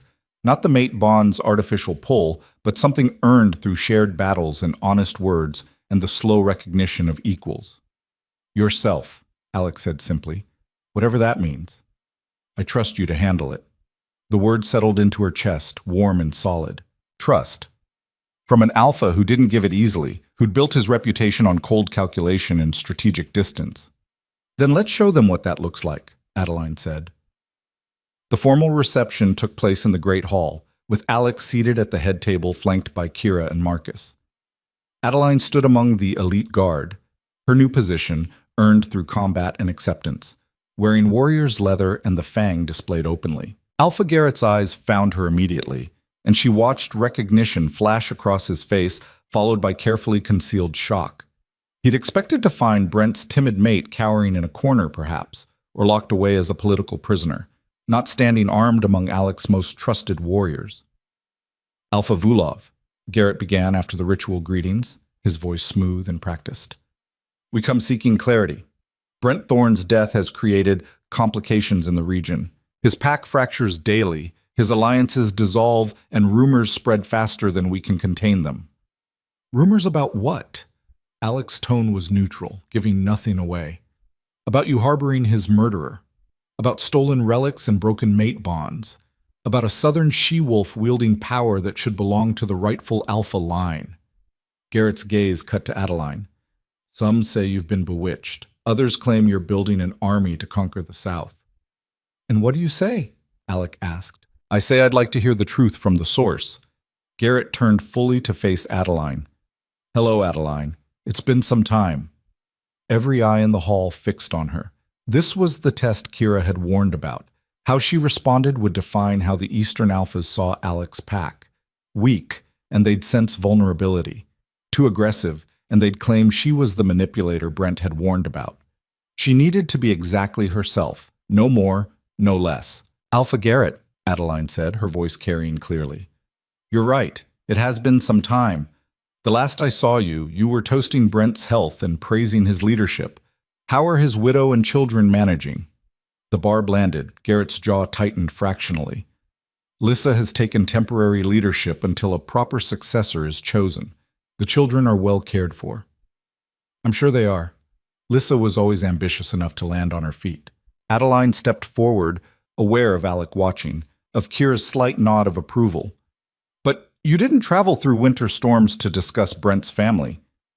You want to know if I murdered him. Did you? No. Alpha Vulov killed him in single combat after Brent brought 40 warriors to attack this fortress. I was there, but the killing blow was Alec's, witnessed by hundreds. She met Garrett's eyes steadily. As for stolen relics, the Fang chose me. It rejected Brent when he tried to force it to his will. If you doubt that, you're welcome to try taking it yourself. See how well that works. Silence. Then one of the other Eastern Alphas, a female with iron-gray hair, laughed. She's got spine now, the Alpha said. I remember you from the summer gatherings, Adeline. Quiet thing, always in Brent's shadow. This is quite the transformation. Nearly dying will do that, Adeline replied. Clarifies what matters and what doesn't. And what matters to you now? Garrett asked, his tone sharpening. Your former pack crumbles while you stand in luxury with their greatest enemy. Some might call that betrayal. The accusation hung in the air, dangerous and loaded. Adeline felt her wolf stir, felt the fang pulse against her chest, felt the weight of judgment from multiple alphas. But she also felt Alec's steady presence, Kira's silent support, the pack bonds that had become stronger than any biological connection. My former pack watched me suffer for 6 years and did nothing, Adeline said, her voice hardening. They participated in my humiliation or looked away because it was convenient, because I was just Brent's mate, just a political tool, not worth defending. She pulled the fang from beneath her shirt, letting it catch the firelight. When I finally found the strength to save myself, they hunted me, tried to kill me, called me thief and traitor for refusing to stay broken. She took another step forward, and Garrett actually leaned back. So you want to talk about betrayal, Alpha Garrett? Let's talk about how you sat at Brent's table knowing he was planning to discard me. How you smiled and made deals while I was being erased piece by piece. How none of you, not one, thought to question whether the mate bond you all praised so highly was actually destroying someone. Her voice rose, carrying to every corner of the hall. I don't owe that pack loyalty. I don't owe them grief. I owe them nothing but the memory of what I survived, and I'll carry that with me so I never forget what it means to be powerless. The silence was absolute. Then Alex spoke, his voice cutting through the tension. Adeline is pack now, Frostclaw. She's earned her place through combat and choice, and anyone who questions that can take it up with me directly. His smile was all ice and threat. I assume you didn't travel here just to insult my warriors. Garrett recovered his composure, though his eyes remained wary on Adeline. Of course not. We came to propose an alliance. With Brent gone and the South in chaos, the Eastern territories need stability. Your victory proved your strength. We'd like to align with that strength rather than oppose it." "In exchange for what?" Alec asked. "Trade rights, territorial agreements, mutual defense pacts, the usual arrangements." Garrett paused. "And we'd request that you not interfere with Brent's former territory. Let them sort their succession internally." "So you can swoop in and claim it yourselves once they're weakened," Kira interjected. "Transparent, Garrett. Practical," he corrected. "We're all wolves here. We understand how power works." Adeline watched the negotiation unfold, seeing the game beneath the words. Garrett wanted Alec's neutrality so the Eastern Alliance could carve up Brent's territory without interference. In exchange, they'd offer trade and defense, valuable, but not enough to justify abandoning an entire pack to potential conquest. She caught Alec's eye and saw him thinking the same thing. This was a test, not just of her, but of whether Alec's pack had truly changed from its isolated, purely defensive stance. "Counterproposal," Alec said. "We'll negotiate trade and defense agreements, but Brent's former pack gets protection during their succession crisis. No outside interference, no territorial grabs. They choose their next alpha freely." "Why would you care?" the female alpha asked. "They were your enemies."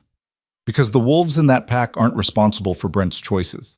They deserve the chance to build something better under new leadership." Alec's gaze was steady. "And because my pack believes in defending those who can't defend themselves. That includes former enemies, if the situation warrants." Adeline's heart stuttered. He'd taken the lesson the Fang had taught her, strength in service rather than domination, and made it pack policy. Changed 15 years of isolation because of what she'd shown him. Garrett looked between Alec and Adeline, understanding dawning. "She really has changed you. The Ice King, suddenly interested in mercy?" "Not mercy. Strategy." But Alec's slight smile suggested otherwise. "A stable South benefits everyone. Chaos breeds opportunity for outside threats. Rogue packs, human encroachment, worse. Better to help them rebuild under terms favorable to us than let them collapse completely. And if we refuse this counterproposal, then negotiate with someone else. I'm not interested in alliances built on predation." Alec stood, a clear dismissal. "You have until tomorrow to decide. For now, you're guests. Enjoy the hospitality." The Eastern Alphas withdrew, clearly not expecting such a direct challenge. As they left, Adeline caught Garrett's backward glance, reassessing, calculating, seeing her not as a victim to be pitied, but as a force that had fundamentally shifted Northern politics. Good. Let them see. That evening, Adeline found Alec alone in the binding room where they'd first explored the Fang's power. He stood studying the ancient symbols on the walls, his expression distant. "You changed your entire strategic position because of me," Adeline said. "Was that wise? Was it wise when you threw yourself into Bloodwater Gorge?" He turned to face her. "We both took risks that seemed insane at the time. Sometimes insanity is just vision everyone else lacks." Pretty words for potentially catastrophic political decisions? Maybe. He moved closer, and the air between them felt charged, electric. Or maybe I'm tired of ruling through fear alone. Tired of isolation masquerading as strength. You showed me there's another way. Not weak, not soft, but human. Connected. "We're wolves," Adeline pointed out. "You know what I mean." Alec's hand came up to cup her face, the touch gentle despite his calloused warrior's hands. "I've spent 15 years being the Ice King. Cold, distant, untouchable. It kept me alive and my pack safe. But it also made me forget why survival matters. What we're actually protecting." His thumb traced her cheekbone and Adeline's breath caught. "Then you arrived," he continued quietly, "broken and desperate and refusing to stay that way, forcing me to see that strength without purpose is just violence. That protecting people means actually caring about them, not just keeping them alive." "I didn't force you to do anything," Adeline whispered. "You did. Just by being yourself. By choosing to grow instead of giving up. By showing me that change doesn't mean weakness. It means courage." His forehead touched hers, their breath mingling. "I'm falling for you, Adeline. Have been since you stood in my training yard and told my wolves to come take the Fang if they could. Maybe before that. Maybe from the moment you chose to jump rather than surrender. The confession settled into her bones, warm and terrifying and right. Not a mate bond's artificial compulsion, but genuine emotion earned through shared struggle and honest recognition. I don't know how to do this, Adeline admitted. The only relationship I've ever had nearly destroyed me.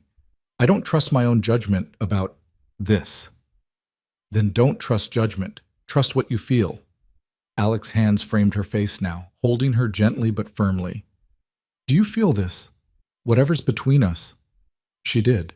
Had felt it growing from the first moment he'd saved her, through every brutal training session and honest conversation and shared battle. A connection that felt nothing like the mate bond, cleaner, clearer, chosen rather than inflicted. Yes, she breathed, but what if I'm wrong again? What if... He kissed her.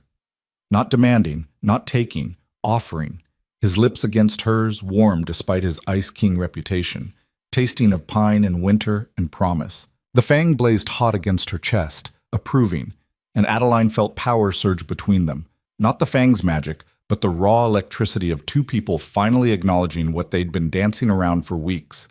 When they broke apart, both breathing hard, Alex's smile was soft and genuine. Still think you're wrong? He asked. I think I'm terrified, Adeline admitted. But maybe that's okay. Maybe being terrified and doing it anyway is the entire point. It is.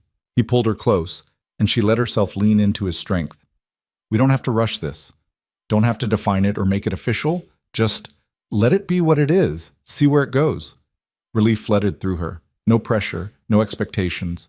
Just two people exploring something new at their own pace. I can do that, she said. They stood together in the ancient room, surrounded by symbols of power and protection, forging something that felt infinitely stronger than any magic. The next morning brought Garrett's decision. He'd accept Alex's terms. The Eastern Alliance would negotiate in good faith, provide trade agreements and mutual defense, and grudgingly leave Brent's former pack alone during their succession. You drive a hard bargain, Vulov, Garrett said during the formal signing, though I suspect your warrior had something to do with it. He nodded toward Adeline, who stood among the elite guard once again. Adeline speaks for herself, Alex said coolly, as do all my wolves. If that's a foreign concept, perhaps you should examine your own pack dynamics. The barb landed and several of Garrett's warriors shifted uncomfortably, but the alpha just smiled, thin and calculating. Times change, power shifts. The wolf who was once considered worthless now stands among the elite. He met Adeline's eyes. I wonder what other surprises this new era will bring. Guess you'll have to wait and see, Adeline replied. After the delegates departed, pack life settled into new rhythms. Adeline continued training with Kira, learning not just combat, but strategy, leadership, the subtle arts of pack politics. She worked with Alec in the evenings, mastering the fang's power until she could call it and release it at will, precise as a surgeon's blade. And slowly, carefully, she and Alec explored the connection between them. Stolen moments in quiet corners, shared meals, nights spent talking until dawn about everything and nothing. Building something real on a foundation of honesty and choice. 3 months after the battle, a messenger arrived from Brent's former territory. They'd chosen a new alpha, a young female warrior named Sarah who'd fought against Brent's corruption and won the pack's loyalty through competence and genuine care. She requested a meeting with Alec, and specifically with Adeline. They traveled south together, a small escort of elite warriors. The territory looked different in daylight, without the weight of fear and obligation. Adeline recognized landmarks, the river where she'd trained as a child, the forest where she'd hidden from Brent's anger, the house where she'd discovered his betrayal. None of it hurt anymore. It was just past. Sarah met them at the border, flanked by her own guards. She was younger than Adeline expected, scarred and serious, with eyes that had seen too much too young. Alpha Vulov, she said formally. Thank you for coming. And Adeline, I owe you an apology. Adeline blinked. For what? For not speaking up sooner. I saw what Brent did to you, saw how he treated you, how Lissa mocked you, how the whole pack participated in your erasure. Sarah's voice was steady, but held genuine regret. I was too young, too low ranked to challenge an alpha, but I should have tried anyway, should have said something. The apology landed unexpectedly. Adeline had convinced herself that no one from her old pack would acknowledge what had happened, let alone express remorse. "You're saying something now," Adeline said quietly. "That takes courage. I'm trying to build something better here, a pack that doesn't tolerate abuse or look away when wolves suffer." Sarah glanced at her guards, younger wolves, fierce and loyal. "But I need help, resources, training, alliances with packs that understand what we're trying to create." "That's why you called us here," Alex said. "You want formal alliance." "I want more than that." Sarah turned to Adeline. "I want you to come back, not as mate, not as subordinate, as equal. Co-alpha, if you'll accept. Help me rebuild this pack into something worth being part of." The offer hung in the cold air, massive and unexpected. Adeline felt Alex's presence beside her, steady and calm, felt the fang pulse against her chest, felt the weight of choice. Return to where she'd suffered and transform it, or stay north where she'd found belonging. "I'm honored," Adeline said carefully. "Truly, but I'm Frostclaw now. That's my pack, my home. I can't abandon them." "Even to help heal the place that broke you?" "Especially then, because healing doesn't mean returning to the source of pain. It means building something new elsewhere." Adeline met Sarah's eyes. "But I can help in other ways. Training, resources, political support. Alec and I can establish formal alliance, provide what you need to succeed, just not my physical presence." Sarah studied her for a long moment, then nodded slowly. "I understand, and I respect it. You found where you belong. I won't ask you to give that up." They negotiated terms over the next hours. Trade agreements, training exchanges, mutual defense pact. By sunset, Brent's former pack had transformed into genuine allies, rather than conquered territory or abandoned chaos. As they prepared to leave, Sarah pulled Adeline aside. "You know what you've done, right?" the young alpha said. "Changed everything. Brent ruled through fear and manipulation. You proved there's another way. Just by surviving, by refusing to stay broken, you showed every wolf in this territory that we didn't have to accept how things were." "I was just trying not to die," Adeline said. "Maybe. But you did it publicly, dramatically, in a way that forced everyone to see. And now we're all trying to be braver because you were first." Sarah clasped her shoulder. "Thank you for jumping off that cliff, for stealing the fang, for all of it." The journey home was quiet, comfortable. Adeline watched the landscape change from southern forests to northern mountains, each mile taking her closer to the fortress that had become home. "No regrets?" Alec asked as the fortress came into view. "About Sarah's offer, no." Adeline leaned into his warmth. "I'm exactly where I need to be." "Good." His arm tightened around her. "Because I have something to ask you." Her heart skipped. "What?" "The pack's been talking. They want to formalize your position, not just warrior, but second, co-leader with Kira." He looked at her seriously. "It's a massive responsibility. You'd be part of every major decision, responsible for pack welfare, expected to lead in battle and peace. And you'd be bound to the pack permanently. No leaving, no changing your mind." Everything she'd never had with Brent. Genuine authority, real responsibility, permanent belonging. "What do you want?" Adeline asked. "I want you beside me, as second, as partner, as whatever we become together." Alec's smile was soft. "But only if that's what you want. No pressure, no expectations, just honest choice." Honest choice. The thing she'd fought for, killed for, nearly died for. Adeline thought of how far she'd come. From broken mate to warrior, from powerless to wielding ancient magic, from alone to surrounded by wolves who'd die for her as she'd die for them. Thought of Alec, who'd saved her and challenged her and let her choose every step of the way. Thought of the fang, pulsing steady against her chest, content now that she finally understood what it had known from the beginning. She was never meant to be small or soft or decorative. She was meant to be exactly this, strong and scarred and free. "Yes," she said simply. "I accept." Alec's smile could have melted glaciers. He pulled her close and kissed her, deep and claiming, while the fortress rose before them like a promise kept. The formal ceremony took place under the full moon, the entire pack gathered to witness. Kira stepped forward first, offering her hand to Adeline in the traditional gesture of equals. "Welcome, second," she said loud enough for everyone to hear. "May your strength serve the pack, your wisdom guide our decisions, and your courage inspire us all." Adeline clasped her hand firmly. "I'll do my best not to disappoint." "You couldn't if you tried," Kira whispered. "You're already legendary and you're just getting started." Then Alex stepped forward and the pack went silent. He held a silver circlet, traditional mark of pack second, inscribed with protective runes. "Adeline," he said formally, "you came to us broken and desperate. We offered shelter and found something far more valuable, a warrior, a leader, a wolf who reminds us why we fight."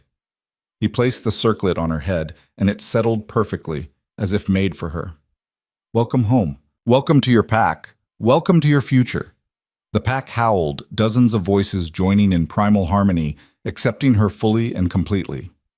Adeline howled with them, her voice strong and clear, the fang blazing warm against her chest.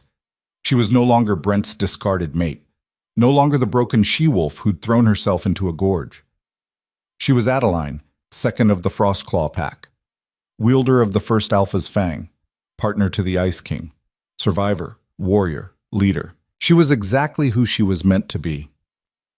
Later, alone with Alec in the quiet hours before dawn, Adeline stood at the window watching snow fall over the fortress.